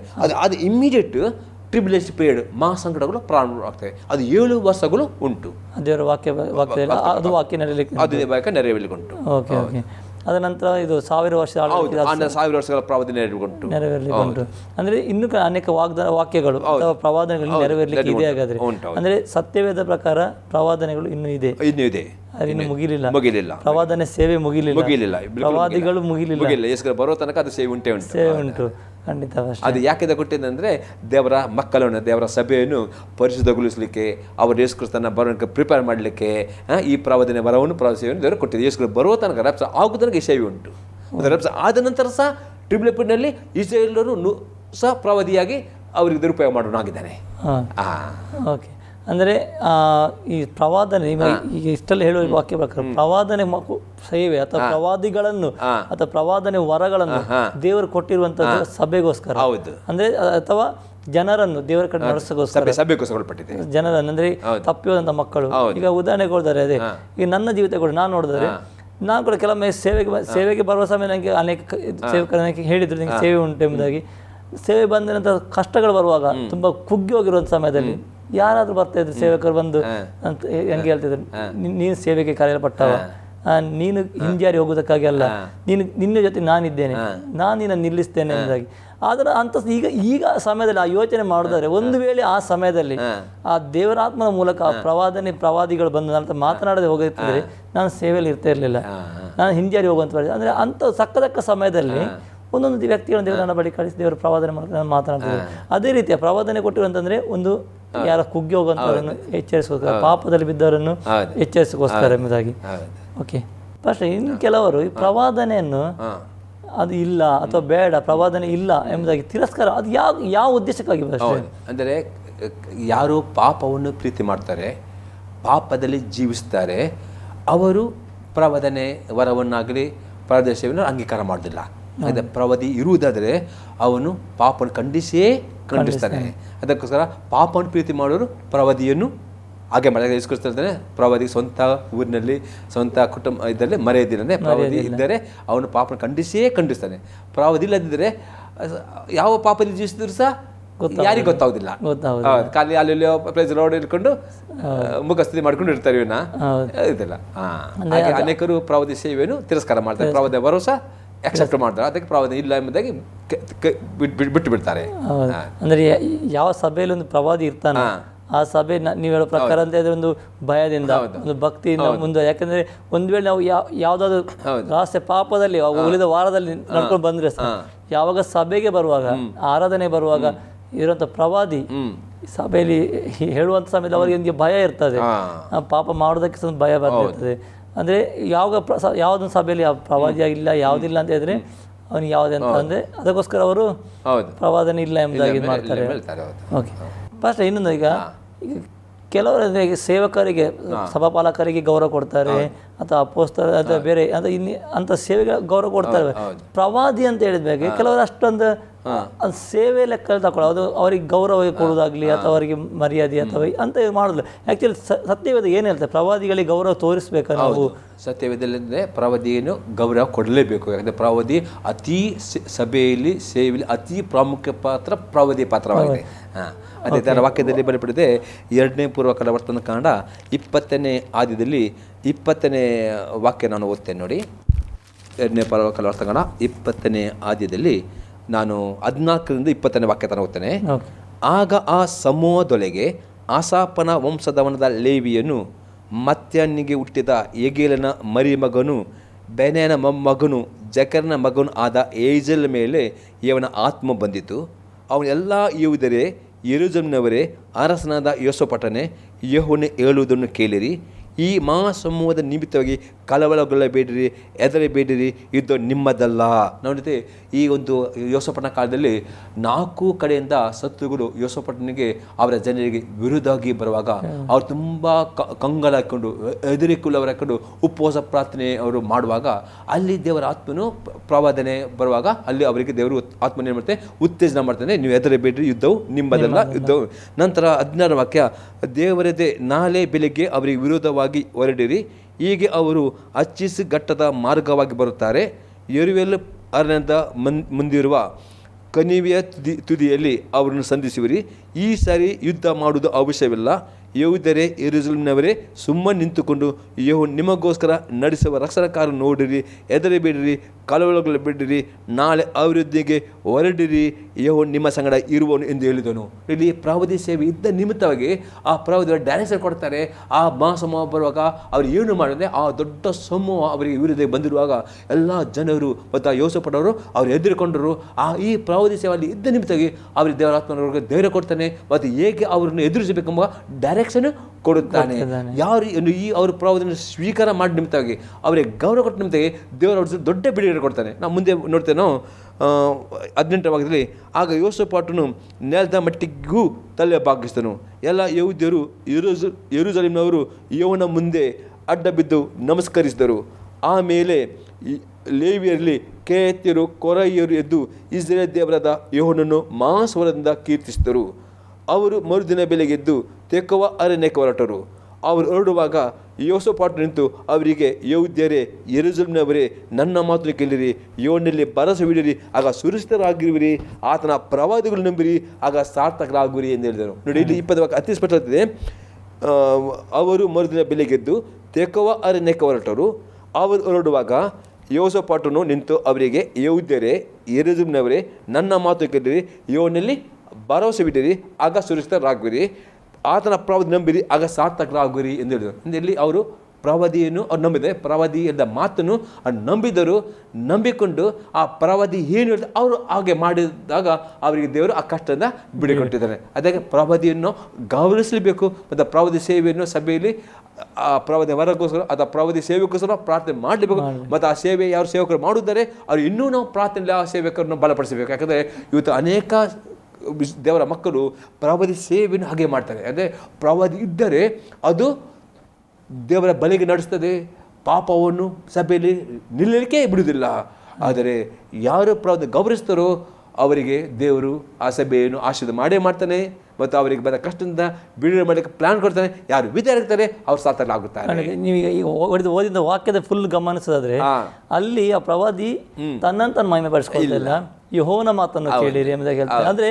ಅಂದ್ರೆ ದೇವರ ಬಳಿಗೆ ಆತ ನಡೆಸ್ತಾ ಇದ್ದಾನೆ. ಮತ್ತೆ ಎರಡನೇದಾಗಿ ಅಂತ ಇದ್ರೆ ಅವರೆಲ್ಲ ಒಂದು ಭಕ್ತಿ ವೃದ್ಧಿ ಕೂಡ ಬಂತು ನೋಡಿ. ಅವ್ರು ಕುಗ್ಗಿ ಹೋಗಿದ್ರು, ಅವರಿಗೊಂದು ಸಂತೋಷಕ್ಕೆ ಬಂತು ಭಕ್ತಿ ವೃದ್ಧಿ. ಅವರೆಲ್ಲರೂ ಮಹಾಸ್ವರದಿಂದ ಅದನ್ನ ಆರ್ಭಟಿಸಿ ಕುಣಿದ ಅವರು ಅದನ್ನ ಕೀರ್ತಿಸ್ತಾರೆ. ಅಂದ್ರೆ ನೀವು ಹೇಳಿದಾಗೆ ಕೆಲವೆಲ್ಲ ನೀವು ಪಾಯಿಂಟ್ಗಳನ್ನ ಹೇಳಿದ್ರಿ, ಪ್ರವಾದನೆ ಏನೆಲ್ಲ ಮಾಡ್ತದೆ ಎಂಬುದಾಗಿ. ಆ ವಾಕ್ಯಕ್ಕೆ ಆ ಮಾತುಗಳಿಗೆ ಅದೆಲ್ಲ ಅಂಶ ಇದರಲ್ಲಿ ಅಡಕವಾಗಿದೆ.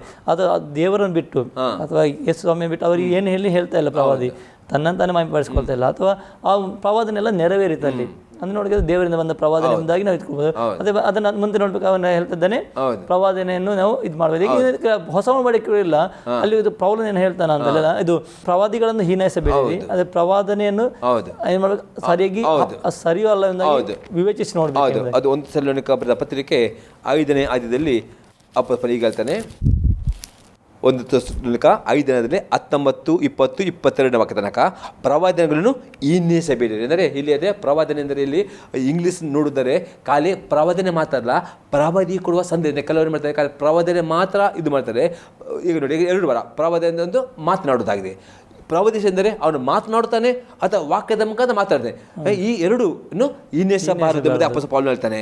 ಮತ್ತೇನು ಹೇಳ್ತಾನೆ, ಅದೆಲ್ಲವನ್ನು ಪರಿಶೋಧಿಸಿ ಒಳ್ಳೆದನ್ನೇ ಭದ್ರವಾಗಿಟ್ಟುಕೊಳ್ಳಿ. ಅಂದರೆ ಈಗ ನಾವೆಲ್ಲ 10 ಸಂಗತಿಗಳ ಮುಖಾಂತರವೇ ಆ ಪ್ರವಾದನೆ ಅಥವಾ ಪ್ರವಾದನೆ ಪರೀಕ್ಷೆ ಮಾಡು. ಅದು ಒಳ್ಳೆದಾದರೆ ಅದನ್ನು ಭದ್ರವಾಗಿಟ್ಟುಕೊಳ್ಳಬೇಕು. ಒಳ್ಳೆ ಅಂತಂದ್ರೆ ಮುಖ್ಯವಾಗಿ ವಾಕ್ಯ ಪ್ರಕಾರ ಇದ್ದಾರೆ, ಹೌದು, ವಾಕ್ಯದ ಆಧಾರದಲ್ಲಿ ಇದೆಯಾ ಅಂತ ಅದನ್ನು ಪರೀಕ್ಷೆ ಮಾಡಿಕೊಂಡು ಅದನ್ನು ನಾವು ಇಟ್ಕೊಳ್ಬೇಕು. ಹೌದು, ಆ ವಾಕ್ಯ ಪ್ರಕಾರ ಇಲ್ಲದಿದ್ದರೆ ಅದನ್ನು ಬಿಟ್ಟು ಬಿಡಬೇಕು. ಪ್ರವಾದನೆ ಸರಿಯಲ್ಲ. ಓಕೆ, ಅಂದ್ರೆ ನಾವು ವಿವೇಚಿಸಬೇಕು. ಪ್ರವಾದನೆ ಅದು ನನ್ನ ಭಕ್ತಿ ವೃದ್ಧಿ ಉಂಟು ಮಾಡ್ತದ, ನೀವು ಹೇಳಿದಾಗ ನನಗೆ ಪ್ರೋತ್ಸಾಹ ಉಂಟು ಮಾಡ್ತದ. ಒಂದು ವೇಳೆ ನಾನು ಪಾಪದಲ್ಲಿ ಇರುವುದಾದ್ರೆ ಆ ಪ್ರವಾದನೆ ನನಗೆ ಖಂಡಿತ ಒಂದು ಸಂತೋಷ ಕೊಡುವುದಿಲ್ಲ ಅವಾಗ. ಆದ್ರೆ ನಿಜವಾಗಿ ಅದರ ಒಳ ಅರ್ಥ ಅದಕ್ಕೆ ನಾವು ಇದೇನಾದ್ರೆ ನನ್ನ ಭಕ್ತಿ ವೃದ್ಧಿಯಲ್ಲಿ ಆಗಿರ್ತದೆ. ಯಾಕೆಂದ್ರೆ ನಾವು ಅನೇಕ ನೋಡ್ತೇವೆ, ಯಾರೋ ಪಾಪದ ಬಗ್ಗೆ, ವ್ಯಕ್ತಿಯ ಪಾಪದ ಬಗ್ಗೆ ಪ್ರವಾದಿ ಅದನ್ನು ಖಂಡಿಸುವಂತ ಸಮಯದಲ್ಲಿ ಅವ ನಾವು ಸರಿಯಲ್ಲ, ಆ ಪ್ರವಾದನೆ ಸುಳ್ಳು. ಯಾಕೆ ನನ್ನ ಅನುಭವ ಉಂಟು. ಒಂದು ವ್ಯಕ್ತಿ ಒಂದು ಹೇಳಿದ್ದಾರೆ, ಅವರ ಪಾಪದ ಬಗ್ಗೆ ಖಂಡಿಸುವಾಗ ಆ ಸಮಯದಲ್ಲಿ ಅವ್ರು ಹೇಳ್ತಾರೆ, ಇಲ್ಲ ಸುಳ್ಳು ಪ್ರವಾದನೆ, ಅವನು ಸತ್ಯ ಅಲ್ಲ, ಅದು ಯಾಕೆ ಹಾಗೆ ಬೇರೆಲ್ಲ ಕೇಳಿ ಒಪ್ಕೊಳ್ತಾರೆ. ಅವರ ಬಗ್ಗೆ ಪಾಪದ ವಿಷಯದಲ್ಲಿ ಅಥವಾ ಈ ತಪ್ಪು ಮಾಡ್ತಾ ಇದ್ಯಾ, ನೀನು ಇದನ್ನು ಸರಿಪಡಿಸಿಕೊಂಡ್ರೆ ನಾನು ನಿನ್ಗೆ ಈ ರೀತಿ ಆಶೀರ್ವಾದ ಮಾಡ್ತೇನೆ ಅಂತ ಹೇಳುವಾಗ ಅದು ಸರಿಯಲ್ಲ ಎಂಬುದಾಗಿ ಅದು ತಪ್ಪು. ಯಾಕೆ ಅದು ನಿಜವಾಗಿ ಅವನಿಗೆ ವಿಧೇಯನಾದ್ರೆ ಅದನ್ನು ಆಶೀರ್ವಾದಕ್ಕೆ ನಡೆಸ್ತದೆ. ಇಲ್ಲ ಅಂತ ಹೇಳಿದ್ರೆ ಅವನಿಗೆ ಲಾಸ್ ಅಲ್ಲ. ಅಂದ್ರೆ ಪ್ರವಾದನೆ ಆದ ನೀವು ಹೇಳುವ ರೀತಿಯಲ್ಲಿ ಅದು ಭಕ್ತಿ ವೃದ್ಧಿ, ಪ್ರೋತ್ಸಾಹ, ಸಂತೈಸುವಿಕೆ ಅಂತೆಲ್ಲವನ್ನು ಕೊಡಬೇಕಾಗಿದೆ. ಓಕೆ ಅಷ್ಟೇ. ಮತ್ತೆ ಅಷ್ಟೇ ಅದೇ ಇದು ಪ್ರೋತ್ಸಾಹದ ಮರ್ಯಾದೆ ಕೊಡುವ ಬಗ್ಗೆ ಹೊಸ ಒಡಂಬಡಿಕೆಯಲ್ಲಿ ಇಲ್ಲದಿದೆ ಅಷ್ಟೇ. ಹೌದು, ಹೊಸ ಒಡಂಬಡಿಕೆಯಲ್ಲಿ ನಾವು ನೋಡ್ತೇವೆ, ಅಪೊಸ್ತಲ ಪೌಲನು ಹೇಳ್ತಾನೆ 1 ಥೆಸಲೋನಿಕ 5ನೇ ಅಧ್ಯಾಯದಲ್ಲಿ 12 ಮತ್ತು 13 ವಾಕ್ಯದಲ್ಲಿ, ಸಹೋದರರೇ, ಯಾರು ನಿಮ್ಮಲ್ಲಿ ಪ್ರಯಾಸಪಟ್ಟು ಕರ್ತನ ಕಾರ್ಯಗಳು ನಿಮ್ಮ ಮೇಲೆ ಮುಖ್ಯಸ್ಥರಾಗಿದ್ದು ನಿಮಗೆ ಬುದ್ಧಿ ಹೇಳುತ್ತಾರೋ ಅವರನ್ನು ಲಕ್ಷಿಸಿ ಅವರ ಕೆಲಸ ನಿಮಿತ್ತ ಅವರನ್ನು ಪ್ರೀತಿಯಿಂದ ಬಹಳ ಸನ್ಮಾನ ಮಾಡಬೇಕೆಂದು ನಿಮ್ಮನ್ನು ಬೇಡಿಕೊಳ್ಳುತ್ತೇವೆ. ಇಲ್ಲಿ ನಾವು ಹೊಸ ಒಡಂಬಡಿಕೆಯಲ್ಲಿ ಎಲ್ಲ ಬೈಬಲ್ ಮೇಷ್ಟು ಒಂದು ಟೈಟಲ್ ಕೊಡ್ತಿದೆ. ಅಂದರೆ ಹಿರಿಯನು, ಸಭಾಧ್ಯಕ್ಷ, ಅಂದರೆ ತಿಮೋತಿಯಲ್ಲಿ 3ನೇ ಒಂದು ಅವನು ಸಭಾ ಹಿರಿಯನು ಎಂಬುದಾಗಿ, ಅದು ಎಲ್ಡರ್ ಎಂಬುದಾಗಿ. ಆ ಎಲ್ಡರ್ ಪ್ರವಾದಿ ಸೇವೆ ಇರುವವರು ಮಾಡ್ತಾರೆ, ಬುದ್ಧಿ ಹೇಳ್ತಾರೆ, ವಾಕ್ಯದ ಬುದ್ಧಿ ಹೇಳ್ತಾರೆ. ಅದೇ ಅಪ್ಪ ಯಾರು ಈ ಪ್ರವಾದಿ ಸೇವೆ ಮಾಡ್ತಾರೋ ಅವರೇನು ಮಾಡಬೇಕು, ಬಹಳವಾಗಿ ಸನ್ಮಾನ ಮಾಡಬೇಕು ಎಂಬುದಾಗಿ ನಿಮ್ಮನ್ನು ಬೇಡಿಕೊಳ್ಳುತ್ತೇವೆ. ನಿಮ್ಮೊಳಗೆ ಅಂದರೆ ಯಾರು ನಿಜ ನೋಡಿ, ಒಂದು ಸಭೆಯಲ್ಲಿ ನಿಜ ಒಬ್ಬ ದೇವರ ಪ್ರವಾದಿಯಾಗಿರುತ್ತಾರೆ, ಅವನು ತನ್ನ ಮಕ್ಕಳಿಗೆ ಅವನು ಏನು ಮಾಡ್ತಾನೆ, ಸರಿಯಾದ ರೀತಿ ಬುದ್ಧಿವಾದ ಕೊಡ್ತಾನೆ. ಯಾರು ಆ ಬುದ್ಧಿ ಹೇಳುತ್ತಾರೋ, ಆ ಸೇವೆ ಮಾಡ್ತಾರೋ ಅವರನ್ನು ಸನ್ಮಾನ ಕೊಡಲೇಬೇಕು. ಹೌದು, ಅವ್ರಿಗೆ ಎಷ್ಟು ಅವರು ಸನ್ಮಾನಿಸ್ತಾರೋ ಅಷ್ಟು ಅವರಿಗೆ ದೇವರು ಆಶೀರ್ವಾದ ಕೊಡ್ತಾರೆ, ಪ್ರತಿಫಲ ಕೊಡ್ತಾರೆ. ಯಾರು ಹಾಗೆ ಮಾಡ್ತಾನೋ ಅವರಿಗೆ ದೇವರು ಹಾಗೆ ಮಾಡುವನಾಗಿದ್ದಾನೆ. ಹಾಗೆ ದೇವರದ್ದು ವಿಶೇಷ ಗಿಫ್ಟ್ ದೇವರ ಸಭೆಗಳಿಗೆ, ಪ್ರತಿಯೊಂದು ಸಭೆಗಳಿಗೆ ದೇವರು ಕೊಡುವ ಗಿಫ್ಟ್ ಆಗಿದೆ. ಆಗ ಸೇವೆ ಇಲ್ಲದಿದ್ದರೂ ಸಹ ಪ್ರವಾದನೆ ಅವರ ಕೇಳಬೇಕು ಅಂದರೆ ನಾವು ನೋಡ್ತೇವೆ. 1 ಕೊರಿಂಥದವರಿಗೆ ಪತ್ರಿಕೆ 14ನೇ ಅಧ್ಯಾಯದಲ್ಲಿ 1ನೇ ವಾಕ್ಯದಲ್ಲಿ ಅಪೊಸ್ತಲನು ಪೌಲನು ಹೀಗೆ ಹೇಳ್ತಾನೆ, ಪ್ರೀತಿಯನ್ನು ಅಭ್ಯಾಸ ಮಾಡಿಕೊಳ್ಳಿರಿ, ಆದರೂ ಪವಿತ್ರಾತ್ಮದಿಂದ ಉಂಟಾಗುವ ವರಗಳನ್ನು ಅವುಗಳಿಗೆ ವಿಶೇಷವಾಗಿ ಪ್ರವಾದಿಸುವ ವರವನ್ನೇ ಆಸಕ್ತಿಯಿಂದ ಅಪೇಕ್ಷಿಸಿರಿ. ಒಂದು ವೇಳೆ ಪ್ರವಾದಿ ಸೇವೆಯಿಲ್ಲದರೂ ಪ್ರವಾದಿಯ ವರವನ್ನು ಅಪೇಕ್ಷೆ ಮಾಡಬೇಕು. ಅಪೊಸ್ತಲನು ಪ್ರತಿಯೊಂದು ಸಭೆಗೆ ಈ ವರವನ್ನು ಹೊಂದಿಕೊಳ್ಳಿರಿ ಎಂಬುದಾಗಿ ಅವ್ರಿಗೆ ಉತ್ತೇಜನ ಮಾಡ್ತಾನೆ. ಅವನಿಗೆ ಗೊತ್ತಿತ್ತು ಪ್ರವಾದನೆ ಸೇವೆ ಇರುವುದಾದ್ರೆ, ಪ್ರವಾದಿಗಳು ಒಂದು ಸಭೆಯಲ್ಲಿ ಇರುವುದಾದ್ರೆ ಒಂದು ಆ ಸಭೆ ಒಂದು ಪರಿಶುದ್ಧತೆಯಲ್ಲಿ, ಭಯದಲ್ಲಿ, ಭಕ್ತಿಯಲ್ಲಿ ನಡೀತದೆ ಎಂಬುದಾಗಿ. ಇಲ್ಲ ಯಾಕೆಂದ್ರೆ ಇಲ್ಲದ ಸಭಾಪಾಲಕರಾದವರು ಸಭೆ ಸೇವೆ ಮಾಡ್ತಾರೆ, ಆದರೆ ಬಾಕಿ ದಿನಗಳಲ್ಲಿ ಭಾನುವಾರ ಸಿಗ್ತಾರೆ, ಬಾಕಿ ದಿನಗಳಲ್ಲಿ ಯಾವ ರೀತಿ ಅವರು ಇರ್ತಾರೆ ಎಂಬುದಾಗಿ ಸಭಾಪಾಲಕ ಸಭೆ ಒಂದು ಪ್ರವಾದಿ ಸೇವೆ ಮಾಡೋದಾದ್ರೆ ಓಕೆ. ಇಲ್ಲ ಅಂತ ಹೇಳಿದ್ರೆ ಅವರ ಸಭೆ ವ್ಯಕ್ತಿಗಳು ಯಾವ ರೀತಿ ಇರ್ತಾರೆ ಎಂದು ಅವ್ರಿಗೆ ಗೊತ್ತಾಗುದು. ಪ್ರವಾದನೆ ವರ ಇರುವಂತ ವ್ಯಕ್ತಿ ಒಂದು ಸಭೆಯಲ್ಲಿ ಇರುವುದಾದ್ರೆ ಅವರನ್ನು ಬಲಪಡಿಸ್ತಾನೆ, ತಪ್ಪಿ ಹೋಗೋ ಎಚ್ಚರಿಸ್ತಾನೆ, ಹೋಗ್ಬೇಕಾದ ಮಾರ್ಗ ತೋರಿಸ್ತಾನೆ, ಎಲ್ಲ ಪ್ರವಾದನೆಯನ್ನು ಇದು ಮಾಡ್ತಾನೆ. ಅದಕ್ಕೋಸ್ಕರ ಪೌಲನು ಹೇಳ್ತಿದ್ದಾನೆ, ಪ್ರವಾದನೆ ಸೇವೆಯನ್ನು ಅಪೇಕ್ಷಿಸಿರಿ ಹೆಚ್ಚಾಗಿ ಎಂಬುದಾಗಿ. ಮತ್ತು ಇನ್ನೊಂದು ನಾವು ನೋಡ್ತಿದ್ದೇವೆ ವಾಕ್ಯದಲ್ಲಿ ಯಾರು ಪ್ರವಾದಿಯನ್ನು ಹಾಗೆ ಮಾಡ್ತಾರೋ ಅವರ ಜೀವಿತದಲ್ಲಿ ಉದ್ಧಾರ ಬರುವುದೇ ಇಲ್ಲ. ಅದಕ್ಕೆ ಎರಡು ಆಧಾರ ನೋಡ್ತೇವೆ. ಒಂದು ನೋಡ್ತೇವೆ ಐಜಾಯ ಪ್ರವಾದನೆ ಪುಸ್ತಕ 58ನೇ ಅಧ್ಯಾಯದಲ್ಲಿ ನಾವು ನೋಡ್ತೇವೆ. ಐಜಾಯ ಪ್ರವಾದನೆ ಪುಸ್ತಕ 58ನೇ ಅಧ್ಯಾಯದಲ್ಲಿ ನಾವು 1ರಿಂದ ನಾವು ನೋಡ್ತೇವೆ 4ನೇ ವಾಕ್ಯ ತನಕ. ಗಂಟಲಿತ್ತು ಕೂಗು, ಸಂಕೋಚ ಪಡಬೇಡ, ಕೊಮ್ಮಿನತೆ ದೆನೆಗಿದು ನನ್ನ ಜನರಿಗೆ ಅವರ ದ್ರೋಹವನ್ನು ತಿಳಿಸು, ಯಾಕೋಬ ವಂಶದವರಿಗೆ ಅವರ ಪಾಪನ ಅರು. ಅವರಂತೂ ದಿನದಿನವೂ ನನ್ನ ದರ್ಶನಕ್ಕಾಗಿ ಬಂದು ನನ್ನ ಮಾರ್ಗವನ್ನು ತಿಳಿದುಕೊಳ್ಳುವುದರಲ್ಲಿ ಎಚ್ಚರ ಪಡುತ್ತಾರೆ. ತನ್ನ ದೇವರ ನಿಯಮಗಳನ್ನು ಬಿಡದೆ ಧರ್ಮವನ್ನು ಆಚರಿಸುವ ಜನಾಂಗವೂ ಎಂಬಂತೆ ಧೈರ್ಯವಾಗಿ ನನ್ನಿಂದ ನ್ಯಾಯ ವಿಧಿಗಳನ್ನು ಕೇಳಿಕೊಂಡು ದೇವದರ್ಶನ ಆನಂದಿಸುತ್ತಾರೆ. ನಾವು ಉಪವಾಸ ಮಾಡಿದ್ದೇವೆ, ನೀನು ಏಕೆ ಕಟಾಕ್ಷಿಸುತ್ತಿಲ್ಲ, ನಮ್ಮ ಆತ್ಮವನ್ನು ಕುಂದಿಸಿಕೊಂಡಿದ್ದೇವೆ, ನೀನು ಗಮನಿಸುತ್ತಿರುವುದೇಕೆ ಅಂದುಕೊಳ್ಳುತ್ತಾರೆ. ನೋಡಿ, ಇಲ್ಲಿ ನೋಡ್ತೇವೆ ಈ ಪ್ರವಾದಿ ಸೇವೆ ಇರುವುದಾದರೆ ನೋಡಿ, ಯಾಕೆ ಅನೇಕರು ಪ್ರಾರ್ಥನೆ ಮಾಡ್ತಾರೆ, ಉಪವಾಸ ಮಾಡ್ತಾರೆ, ಉತ್ತರ ಬರಲು ಕುಂದು ಹೋಗ್ತಾರೆ. ಇಲ್ಲಿ ನೋಡ್ತೇವೆ ಐಜಾಪುರ ಅಂದರೆ ಉಪವಾಸ ಮಾಡುವಾಗ, ಪ್ರಾರ್ಥನೆ ಮಾಡುವಾಗ ಆ ಪ್ರಾರ್ಥನೆ ಮಾಡುವವನಿಗೆ ಉಪವಾಸ ಮಾಡಿ ಇನ್ನೂ ಎನ್ಕರೇಜ್ ಮಾಡೋದು ಪ್ರವಾದಿ ಸೇವೆ ಆಗಿದೆ. ಈಗ ಪ್ರವಾದಿ ಏನು ಮಾಡ್ತಾರೆ, ಆ ಪ್ರಾರ್ಥನೆ ಮಾಡುವ ಗುಂಪಿನಲ್ಲಿ ಅಥವಾ ಉಪವಾಸ ಮಾಡುವ ಸಭೆಯಲ್ಲಿ ಪಾಪ ಆಗಲಿದ್ದರದ್ದು ಖಂಡಿಸ್ತಾನೆ. ಯಾರು ಅಪರಾಧ ಸ್ವೀಕಾರ ಮಾಡ್ತಾನೋ ಅವನು ದೇವರಿಗೆ ಮೆಚ್ಚುಗೆಯಾಗಿ ಉಪವಾಸ ಮಾಡ್ತಾನೆ, ಅದಕ್ಕೆ ಪ್ರತಿಫಲ ಕೊಡುವನಾಗಿದ್ದಾನೆ. ಯಾರು ಅಪರಾಧ ಹಾಗೆ ಮಾಡ್ತಾನೆ ಅವನು ಉದ್ಧಾರ ಆಗುವುದಿಲ್ಲ. ಅದು ಇನ್ನೂ ದರ್ಶನ ನೋಡ್ತೇವೆ ಜಕರೀಯನ ಪ್ರವಾದನೆ ಪುಸ್ತಕದಲ್ಲಿ 7ನೇ ಅಧ್ಯಾಯದಲ್ಲಿ 12ನೇ ವಾಕ್ಯ ನೋಡ್ತೇವೆ. ಜಕರೀಯನ ಪ್ರವಾದನೆ ಪುಸ್ತಕ 7ನೇ ಅಧ್ಯಾಯದಲ್ಲಿ 12ರಿಂದ 14ನೇ ವಾಕ್ಯ ನೋಡ್ತೇವೆ. ಧರ್ಮೋಪದೇಶವನ್ನು ಸೇನಾಧೀಶ್ವರ ಯೆಹೋವನು ಪೂರ್ವಕಾಲದ ಪ್ರವಾದಿಗಳ ಮೂಲಕ ತನ್ನ ಆತ್ಮನಿಂದ ಹೇಳಿಸಿದ ಮಾತುಗಳನ್ನು ಕೇಳಬಾರದೆಂದು ತಮ್ಮ ಹೃದಯಗಳನ್ನು ವಸದಷ್ಟು ಕಠಿಣಪಡಿಸಿಕೊಂಡರು.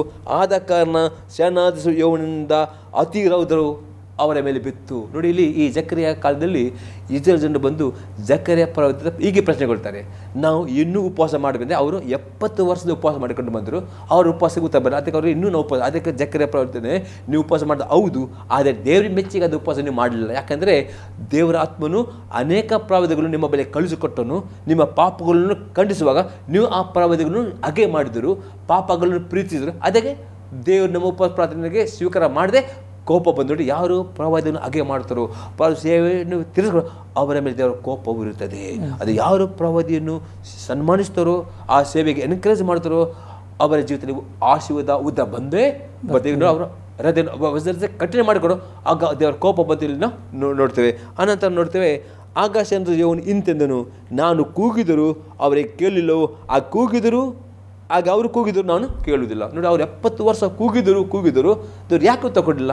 ಕಾರಣ ಎಂದರೆ ದೇವರು ಪ್ರವಾದನೆ ಮುಖಾಂತರ ಮಾತನಾಡಿದರು, ಆ ಮಾತನ್ನು ಸ್ವೀಕಾರ ಮಾಡಿದೆ, ಅವರ ಪ್ರಾರ್ಥನೆ ದೇವರು ಸ್ವೀಕರಿಸಿದ್ದು. ಅನೇಕ ವಿಷಯಗಳು ಪ್ರಾರ್ಥನೆ ಮಾಡ್ತಾರೆ, ಉಪವಾಸ ಮಾಡಿ ಉತ್ತರ ಬರಲಿಲ್ಲ ಬಂದೆ ಮತ್ತೆ ಏನು ಮಾಡ್ತಾರೆ, ಪ್ರಾರ್ಥನೆ ಬೇಡ, ಉಪವಾಸದಲ್ಲಿ ಇಂಟ್ರೆಸ್ಟ್ ಇಲ್ಲ. ಅವ್ರು ಏನು ಹೇಳ್ತುಂಟ, ಏನೋ ಪಾಸ್ಟರ್ ಉಪವಾಸ ಮಾಡಿ ಅಂದರೆ ನೋಡಿ, ಉಪವಾಸ ಮೇನ್ ಪ್ರಾರ್ಥನೆ ಇಂಪಾರ್ಟೆಂಟ್, ಆದರೆ ಆ ಪ್ರವಾದನೆ ಉಪವಾಸ ಪ್ರಾರ್ಥನೆ ಬರುವಾಗ ಯಾರು ಅದನ್ನು ಸ್ವೀಕಾರ ಮಾಡ್ತಾನೆ, ಅದನ್ನು ಕಠಿಣಪಡಿಸಿದೆ ಅವನ ಉಪವಾಸ ದೇವರು ಸ್ವೀಕಾರ ಮಾಡೇ ಮಾಡ್ತಾನೆ, ಅವನಿಗೆ ಬಿಡುಗಡೆ. ಅದೇ ಯಾರು ಪ್ರವಾದಿಯನ್ನು ಹಾಗೆ ಮಾಡ್ತಾನೋ ಅವನಿಗೆ ಉದ್ಧಾರ ಆಗುವುದೇ ಇಲ್ಲ. ಅದಕ್ಕೆ ಪ್ರವಾದಿಯನ್ನು ಎಂದಿಗೂ ನಾವು ಹಾಗೆ ಮಾಡಬಾರ್ದು, ಅವರಿಗೆ ಸನ್ಮಾನಿಸಲೇಬೇಕು.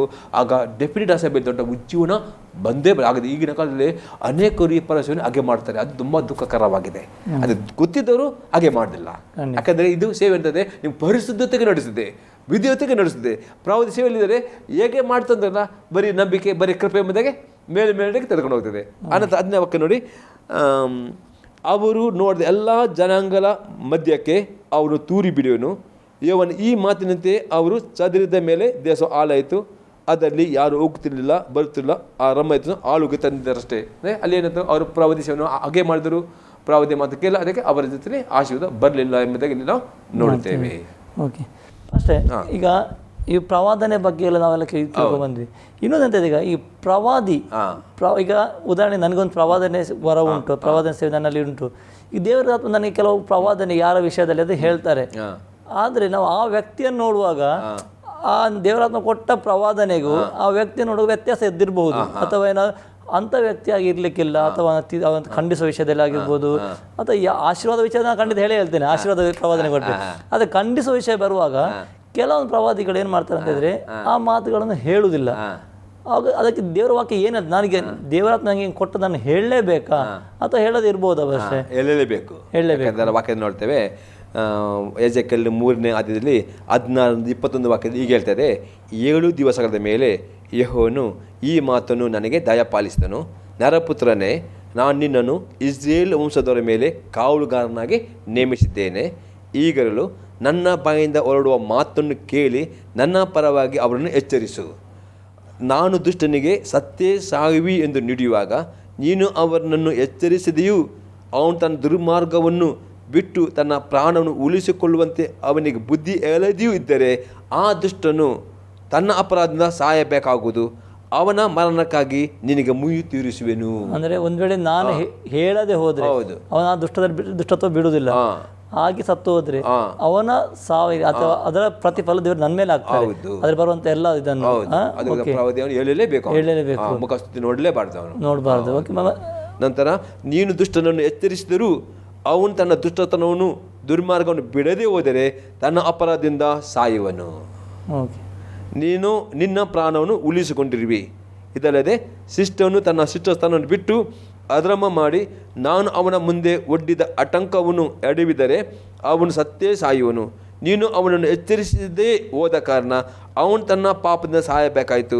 ಅವನು ಮಾಡಿದ ಸುಕೃತ್ಯಗಳು ಲೆಕ್ಕಗೆ ಬಾರವು. ಅವನ ಮರಣಕ್ಕಾಗಿ ನಿನಗೆ ಮುಯಿ ತೀರಿಸುವೆನು.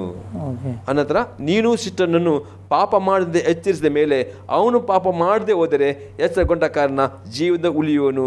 ನೀನು ನಿನ್ನ ಪ್ರಾಣವನ್ನು ಉಳಿಸಿಕೊಂಡಿರುವಿ. ಅಂದರೆ ಪ್ರವಾದಿಯಾದವನು, ಹೌದು, ಆ ವ್ಯಕ್ತಿ ಯಾರೇ ಆಗಲಿ ದೇವರಿಂದ ಬಂದಂತ ಒಂದು ಪ್ರವಾದನೆ ಆ ವ್ಯಕ್ತಿಗೆ ಅವನು ಹೇಳಲೇಬೇಕು. ಒಂದು ವೇಳೆ ಆತನ ಹೇಳದೆ ಹೋದ್ರೆ ಆತನ ಅದಕ್ಕಾಗಿ ಆ ವ್ಯಕ್ತಿಯ ಮುಖಸ್ತುತಿ ಮಾಡೋದಕ್ಕಾಗಿರ್ಬೋದು ಅಥವಾ ಆ ವ್ಯಕ್ತಿಯ ಭಯದಿಂದ ಇರ್ಬೋದು, ಯಾವುದೇ ಕಾರಣ ಒಂದು ಆ ವ್ಯಕ್ತಿ ಹೇಳದೆ ಹೋದ್ರೆ ಅದಕ್ಕೆ ಬರುವಂತ ಎಲ್ಲ ಪ್ರತಿಫಲವನ್ನು ದೇವರು ಅಥವಾ ದಂಡನೆಯನ್ನು ದೇವರು ಆ ಪ್ರವಾದಿ ಮೇಲೆ ಆಗ್ತಾನೆ. ಪ್ರಿಯ ವೀಕ್ಷಕರೇ, ಒಂದು ವೇಳೆ ನೀವು ಪ್ರವಾದಿಯ ಸೇವೆ ಮೇಲೆ ದೇವರು ಕೊಟ್ಟಿರ್ಬೋದು. ದೇವರು ಯಾರ ವ್ಯಕ್ತಿಯ ವಿಷಯದಲ್ಲಿ ಒಂದು ವೇಳೆ ನಿಮಗೆ ಪ್ರವಾದನೆ ದೇವರು ಕೊಟ್ಟಿರೋದಾದರೆ ಅದನ್ನು ನೀವು ಹೇಳಲೇಬೇಕು ಪ್ರಿಯರೇ. ಒಂದು ವೇಳೆ ಆ ವ್ಯಕ್ತಿಯ ಬಗ್ಗೆ ನೀವು ಹೇಳದೆ ನೀವು ಅದನ್ನು ಮರೆಮಾಚೋದಾದರೆ ಅದರ ಬರುವಂಥ ಎಲ್ಲ ಪ್ರತಿಫಲವನ್ನು ನೀವು ಹೊಂದ್ಕೊಳ್ಬೇಕಾಗ್ತದೆ. ಬರುವಂಥ ಎಲ್ಲ ದಂಡನೆಯನ್ನು ನಿಮ್ಮ ಮೇಲೆ ದೇವರು ಹಾಕೋನಾಗಿರ್ತಾನೆ. ಆದ್ದರಿಂದ ಒಂದು ನೀವು ಪ್ರವಾದಿಯಾಗಿರುವುದಾದರೆ ದೇವರು ನಿನಗೆ ಸ್ಪಷ್ಟವಾಗಿ ನೀವು ತಿಳಿಸೋದಾದರೆ ಮೊದಲು ನೀವು ತಿಳಿದುಕೋ ಅದು ದೇವರಿಂದ ಬಂದಂತೆ ಎಂಬುದಾಗಿ. ದೇವರಿಂದ ಬಂದದಕ್ಕೆ ಹೌದು ಅಂತೇಳಿ ಆಗಿ ನೀನು ಹೇಳದೆ ಹೋದರೆ ಅದರಿಂದ ಬರುವಂಥ ಎಲ್ಲ ದಂಡ ನೀನು ಹೊಂದ್ಕೊಳ್ತೀವಿ. ಒಂದು ವೇಳೆ ನೀನು ಹೇಳಿ ಅದನ್ನು ತಿರುಗದೆ ಹೋದರೆ ಅದು ಆತನಿಗೆ ಬಿಟ್ಟದ್ದು. ತಿರುಗಿದರೆ ಅದರಿಂದ ಬರುವಂಥ ಪ್ರತಿಫಲ ಅದನ್ನು ನೀವು ಹೊಂದ್ಕೊಳ್ತೀವಿ ಪ್ರಿಯರೇ. ಓಕೆ ಪಾಸ್ಟ್ರೆ, ಪ್ರವಾದನೆ ಹೊಂದ್ಕೊಳ್ಲಿಕ್ಕೆ ಇದು ಅಥವಾ ಪ್ರವಾದನೆ ವರ ಇದು ಹೊಂದ್ಕೊಳ್ಲಿಕ್ಕೆ ಈ ವಯಸ್ಸಿನ ಮಿತಿ ಏನಾದರೂ ಉಂಟ? ಅಂದರೆ ಈಗ ಇಷ್ಟೇ ವರ್ಷ ಆಗಬೇಕು, ಯಾಕಂದರೆ ಈಗ ನಾವು ಭಾರತ ಕಾನೂನು ನೋಡಬೇಕಾದ್ರೆ ಡ್ರೈವಿಂಗ್ ಲೈಸೆನ್ಸ್ ಮಾಡಬೇಕಾದ್ರೆ 18 ವರ್ಷ ಆ ರೀತಿ ವರ್ಷವೇ ಎಲ್ಲ ಇದೆ. ಅದೇ ದೇವರ ರಾಜ್ಯದಲ್ಲಿ ವಯಸ್ಸಿನ ಮಿತಿ ಇಷ್ಟು ವರ್ಷದ ತನಕ ಇಷ್ಟರಿಂದ ಇಷ್ಟು ಮಾತ್ರ ಪ್ರವಾದನೆ ಆ ರೀತಿ ಇದೆ. ಬಟ್ ಚಿಕ್ಕವರು ಪ್ರಾಯಸ್ಥರು ಎಲ್ಲರೂ ಮಾಡ್ಬೋದು. ಏನು ವಾಕ್ಯದಲ್ಲಿ ಅದಂದ್ರೆ ದೇವರಾತ್ಮ ಕೊಡುವ ಒಂದು ವರವಾಗಿದೆ. ಇಲ್ಲಿ ನಾವು ಅಪ್ಪಸ್ಕೃತ್ಯ 2ನೇ ಅಧ್ಯಾಯದಲ್ಲಿ 17ನೇ ವಾಕ್ಯದಲ್ಲಿ ಹೀಗೆ ಬರೆಯಲ್ಪಟ್ಟಿದೆ, ಕಡೇ ದಿವಸಗಳಲ್ಲಿ ನಾನು ಎಲ್ಲ ಮನುಷ್ಯನ ಮೇಲೆ ನನ್ನ ಆತ್ಮನು ಸುರಿಸುವೆನು. ನಿಮ್ಮಲ್ಲಿರುವ ಗಂಡಸರು ಹೆಂಗಸರು ಪ್ರವಾದಿಸುವರು, ನಿಮ್ಮ ಯೌವನಸ್ಥರಿಗೆ ದಿವ್ಯ ದರ್ಶನಗಳಾಗು, ನಿಮ್ಮ ಹಿರಿಯರಿಗೆ ಕನಸುಗಳು ಬೀಳುವು. ಅಂದರೆ ಇಲ್ಲಿ ವಾಯುಮತಿ ಅಲ್ಲ, ಪ್ರತಿಯೊಬ್ಬರ ಅಂದರೆ ದೇವರ ಆತ್ಮನು ಅದು ಕೊಡುವ ವರವಾಗಿದೆ. ಯಾರ ಮೇಲೆ ಆ ವರ ಬರ್ತದೆ ಆ ವರವು ಏನಾಗ್ತದೆ ದೇವರು ಕೊಡುವ ವರವಾಗಿದೆ. ಅಷ್ಟರಲ್ಲಿ ಕೀರ್ತನೆ 8ನೇ ಕೀರ್ತನೆಯಲ್ಲಿ ನಾವು ನೋಡ್ತೇವೆ ಮಕ್ಕಳನ್ನು ದೇವರು ಉಪಯೋಗ ಮಾಡ್ತಾ ಎಂಬುದಾಗಿ. ಕೀರ್ತನೆ 8ನೇ ಕೀರ್ತನೆಯಲ್ಲಿ ನಾವು ನೋಡ್ತೇವೆ 8ನೇ ಕೀರ್ತನೆ 2ನೇ ವಾಕ್ಯದಲ್ಲಿ, ನಿನಗೆ ವಿರೋಧವಾಗಿ ನಿಂತು ಮುಯಿ ತೀರಿಸುವ ವೈರಿಗಳ ಬಾಯನ್ನು ಕಟ್ಟುವುದಕ್ಕೋಸ್ಕರ ನೀನು ಬಾಲಕರ ಮತ್ತು ಮಳುಕೂಸುಗಳ ಬಾಯಿಂದ ಬಲವಾದ ಸಾಕ್ಷಿ ಉಂಟಾಗುತ್ತೆ ಮಾಡಿದಿ. ಅದೇ ಪ್ರವಾದವರೆಗೆ ವಾಯುಮಿತಿ ಅಲ್ಲ, ಅದೆಲ್ಲ ಗಂಡಸರು ಹೆಂಗಸರು ಹಿರಿಯರು ಪ್ರವಾದ ಮಾಡುವಂತೆ ದೇವರು ವರ ಕೊಡ್ತಾರೆ. ಅಷ್ಟೇ ಅದೇ ಚಿಕ್ಕ ಮಕ್ಕಳ ಮೂಲಕ ಸಹ ದೇವರು ಈ ವರ ಉಪಯೋಗ ಮಾಡ್ತಾರೆ. ಕೀರ್ತನೆ 8:2ನೇ ವಾಕ್ಯದಲ್ಲಿ ಬರಬೇಕಿದೆ. ಅದೇ ನಂದು ಇದೇ ಉತ್ತರ ಇನ್ನೊಂದು ಪ್ರಶ್ನೆಗೆ ಉತ್ತರ ಅಲ್ಲೇ ನಿನಗೆ ಇನ್ನೊಂದು ಪ್ರಶ್ನೆ ಇತ್ತು ಏನಂತಂದ್ರೆ, ಗಂಡಸರು ಮಾತ್ರ ಪ್ರವಾದಿಸಬಹುದಾ, ಹೆಂಗಸರು ಪ್ರವಾದಿಸಬಹುದಾ? ಯಾಕಂದ್ರೆ ಇಲ್ಲೇ ಒಂದು ಉತ್ತರ ಬಂತು ಹಾಗಾದ್ರಲ್ಲಿ, ಗಂಡಸರು ಹೆಂಗಸರು ಅಂದ್ರೆ ದೇವರು ಲಿಂಗ ಭೇದ ಇಲ್ಲ, ಪ್ರವಾದನೆ ಮಾಡ್ಬೋದು, ಹೆಂಗಸರು ಸಹ ಮಾಡ್ಬೋದು, ಗಂಡಸರು ಮಾಡ್ಬೋದು. ಓಕೆ ಭಾಷೆ ಪ್ರವಾದನೆ ಅವರ ಅಥವಾ ಪ್ರವಾದಿ ಆದ್ಮೇಲೆ ಈಗ ನಾವು ಒಂದು ಸಭೆ ಅಂಡರ್ ಅಲ್ಲಿ ಇದ್ದೇವೆ, ಸಭಾಪಾಲಕ, ಯಾಕೆ ಒಂದು ಸಭೆಗೆ ಸಭಾಪಾಲಕ ಮೇನ್ ಆಗಿರ್ತಾರೆ, ಅವರ ಅಂಡರ್ ಅಲ್ಲಿ ಸಭೆ ಪ್ರವಾದಿ ಎಲ್ಲ ಸಭೆ ನಡೀತದೆ. ಈ ಪ್ರವಾದನೆ ವರ ಹೊಂದಿಕೊಂಡವನು ಅವನು ಸಭೆಯಲ್ಲೇ ಇರ್ಬೇಕಾ ಅಥವಾ ಸಭೆ ಬಿಟ್ಟು ಅಥವಾ ನಂಗೊಂದು ಬೇರೆ ಒಂದು ಸೇವೆ ಇದೆ ಅಂತ ಬಿಟ್ಟು ಹೋಗ್ಬೇಕಾ? ಇಲ್ಲ, ಅಥವಾ ಯಾವ ರೀತಿ ಅವನು ಇರಬೇಕು ಅಷ್ಟೇ? ಅವನು ಯಾವ ಸಭೆಯಲ್ಲಿ ದೇವರು ನನಗೆ ಪ್ರವಾದನೆ ಕೊಟ್ಟ ಆ ಸಭೆಯಲ್ಲಿ ಸಭಾಪಾಲಕ ಅಧೀನರಾಗಿ ಅವನು ಇದ್ದುಕೊಂಡು ತನ್ನ ವರವನ್ನು ಉಪಯೋಗ ಮಾಡಬೇಕು. ಸಭಾಪಾಲಕ ಅಧೀನದಲ್ಲಿ ಇರಬೇಕು, ಉಪಯೋಗ ಮಾಡಬೇಕು. ಅಂದ್ರೆ ಸಭೆ ಬೇರೆ ಮಾಡ್ಕೊಂಡು ಹೋಗೋದು ಅದೇನಿಲ್ಲ. ಅದಕ್ಕೆ ವಾಕ್ಯ ಏನು ಹೇಳ್ತದೆ? ಅದೇ ನೋಡ್ತೇವೆ 1 ಕೊರಿಂಥದವರಿಗೆ ಬರೆದ ಪತ್ರಿಕೆ 14ನೇ ಅಧ್ಯಾಯದಲ್ಲಿ 39 ಮತ್ತು 40ನೇ ವಾಕ್ಯ. ಆದ ಕಾರಣ ನನ್ನ ಸಹೋದರರೇ, ಪ್ರವಾದಿಸುವುದಕ್ಕೆ ಆಸಕ್ತಿಯಿಂದ ಅಪೇಕ್ಷಿಸಿರಿ ಮತ್ತು ವಾಣಿಯನ್ನು ನೋಡುವುದಕ್ಕೆ ಬೇಡವೆನ್ನಬಾರದು. ಅದೆಲ್ಲವೂ ಮರ್ಯಾದೆಯಿಂದಲೂ ಕ್ರಮದಿಂದಲೂ ನಡೆಯಲಿ. ಕ್ರಮದಲ್ಲಿ. ಹೌದು, ದೇವರ ಕ್ರಮ ತಪ್ಪಿ ಹೋಗಲ್ಲ. ಒಂದೆಲ್ಲ ಸಭೆ ಬಿಟ್ಟು ಹೋಗಬೇಕಾದ್ರೆ ದೇವರ ಆತ್ಮನು ಸಭಾಪಾಲರ ಮುಖಾಂತರ ಬೇರೆ ಪ್ರವಾದದಿಂದ ಕನ್ಫರ್ಮ್ ಮಾಡಬೇಕು. ಈಗ ಅಪೊಸ್ತಲರ ಕೃತ್ಯ 13ರಲ್ಲಿ ಪೌಲ ಮತ್ತು ಬರ್ನಬರನ್ನು ಪ್ರವಾದನೆ ಮುಖಾಂತರ ಅವರಿಗೆ ಸೇವೆಗೆ ಹಾಗೆ ಪ್ರತ್ಯೇಕಿಸಿದರೆ ಬೇರೆ ಸೇವೆ. ಆದ್ರೆ ಸಭಾಪಾಲಕರ ಅಂಡರಲ್ಲಿ ಅವನು ಇರಬೇಕು. ಯಾಕಂದ್ರೆ ದೇವರು ಯಾವಾಗಲೂ ಕ್ರಮ ಹೇಳ್ಬೇಕಾದ್ರೆ ಕ್ರಮದಲ್ಲಿ ದೇವರಿಗೆ ಯಾವಾಗಲೂ ಒಂದು ಕ್ರಮ ಇದೆ. ಆ ಕ್ರಮದಲ್ಲಿ ನಾವು ನಮ್ಮ ಅಧೀನದಾಗಿ ಇರಬೇಕು. ಖಂಡಿತ ಫಸ್ಟೇ ಇಲ್ಲಿವರೆಗೆ ಬಂದು ನಮಗೆ ನಮ್ಮ ಈ ಒಂದು ಸಹೋದರ ರಮೇಶ್ ಉಡುಪಿ ಅವರು ಕೇಳಿರುವಂಥ ಪ್ರಶ್ನೆಗೆ ಪ್ರವಾದನೆಗಳ ಬಗ್ಗೆ ಅವರು ಪ್ರಶ್ನೆ ಕೇಳಿದರು. ಸಮರ್ಪಕವಾಗಿ ಉತ್ತರ ಕೊಟ್ಟಿದ್ದೀರಿ ಎಂಬುದನ್ನು ನಾನು ಎಣಿಸ್ತೇನೆ. ನಿಮಗೆ ತುಂಬ ಧನ್ಯವಾದಗಳು ಫಸ್ಟೇ. ದೇವರು ನಿಮಗೆ ಹೇಳೋಕೆ ಆಶೀರ್ವಾದ ಮಾಡಲಿ. ಪ್ರಿಯ ವೀಕ್ಷಕರೇ, ಸಹೋದರ ರಮೇಶ್ ಅವರು ಕೇಳಿರುವಂತಹ ಒಂದು ಪ್ರವಾದನೆ ಇದರ ಬಗ್ಗೆ ಪ್ರಶ್ನೆಗೆ ಸರಿಯಾದ ಉತ್ತರವನ್ನು ಸೇವಕರು ವಾಕ್ಯ ಪ್ರಕಾರ ಕೊಟ್ಟಿದ್ದಾರೆ. ಇದು ನಿಮಗೆ ಕೂಡ ಒಂದು ಆಶೀರ್ವಾದ ಇತ್ತು ಎಂಬುದಾಗಿ ಅನಿಸ್ತದೆ. ಸಹೋದರ ರಮೇಶ್ ಅವರಿಗೆ ಮಾತ್ರವಲ್ಲ, ನಿಮಗೆ ಕೂಡ ಒಂದು ಆಶೀರ್ವಾದವಾಗಿತ್ತು ಎಂದು ನಾನು ನೆನೆಸ್ತೇನೆ. ಒಂದು ವೇಳೆ ನಿಮ್ಮಲ್ಲಿ ಕೂಡ ಬೇರೆ ಯಾವುದಾದ್ರೂ ಸತ್ಯದ ಕುರಿತು ಅನುಮಾನಗಳು ಪ್ರಶ್ನೆಗಳು ಇರುವುದಾಗಿದ್ದಲ್ಲಿ ನಮಗೆ ಬರೆದು ಕಳಿಸಿ, ಅಥವಾ ನಿಮ್ಮ ಟಿ ವಿಯಲ್ಲಿ ಕಾಣುವಂತಹ ಫೋನ್ ನಂಬರಿಗೆ ವಾಟ್ಸಪ್ ಮಾಡ್ಬೋದು, ಕರೆ ಮಾಡ್ಬೋದು, ಅಥವಾ SMS ಕಳಿಸಿ ಆದರೂ ನಿಮ್ಮ ಪ್ರಶ್ನೆಗಳು ನಮಗೆ ತಿಳಿಯಪಡಿಸಿರಿ. ನಾವು ತಕ್ಕ ಉತ್ತರವನ್ನು ಸೇವಕರ ಮೂಲಕ ನಿಮಗೆ ಕೊಡಲಿಕ್ಕೆ ಪ್ರಯತ್ನ ಮಾಡ್ತೇವೆ. ಪ್ರಿಯರೇ, ಮುಂದಿನ ಸಂಚಿಕೆಯಲ್ಲಿ ಇನ್ನೊಂದು ಪ್ರಶ್ನೆಯೊಂದಿಗೆ ನಮಗೆ ಮುಂದೆ ಬರಲಿಕ್ಕಿದ್ದೇವೆ. ಅಲ್ಲಿವರೆಗೆ ತಪ್ಪದೇ ವೀಕ್ಷಿಸಿ ಆಸರೆ TV. ವಂದನೆಗಳು.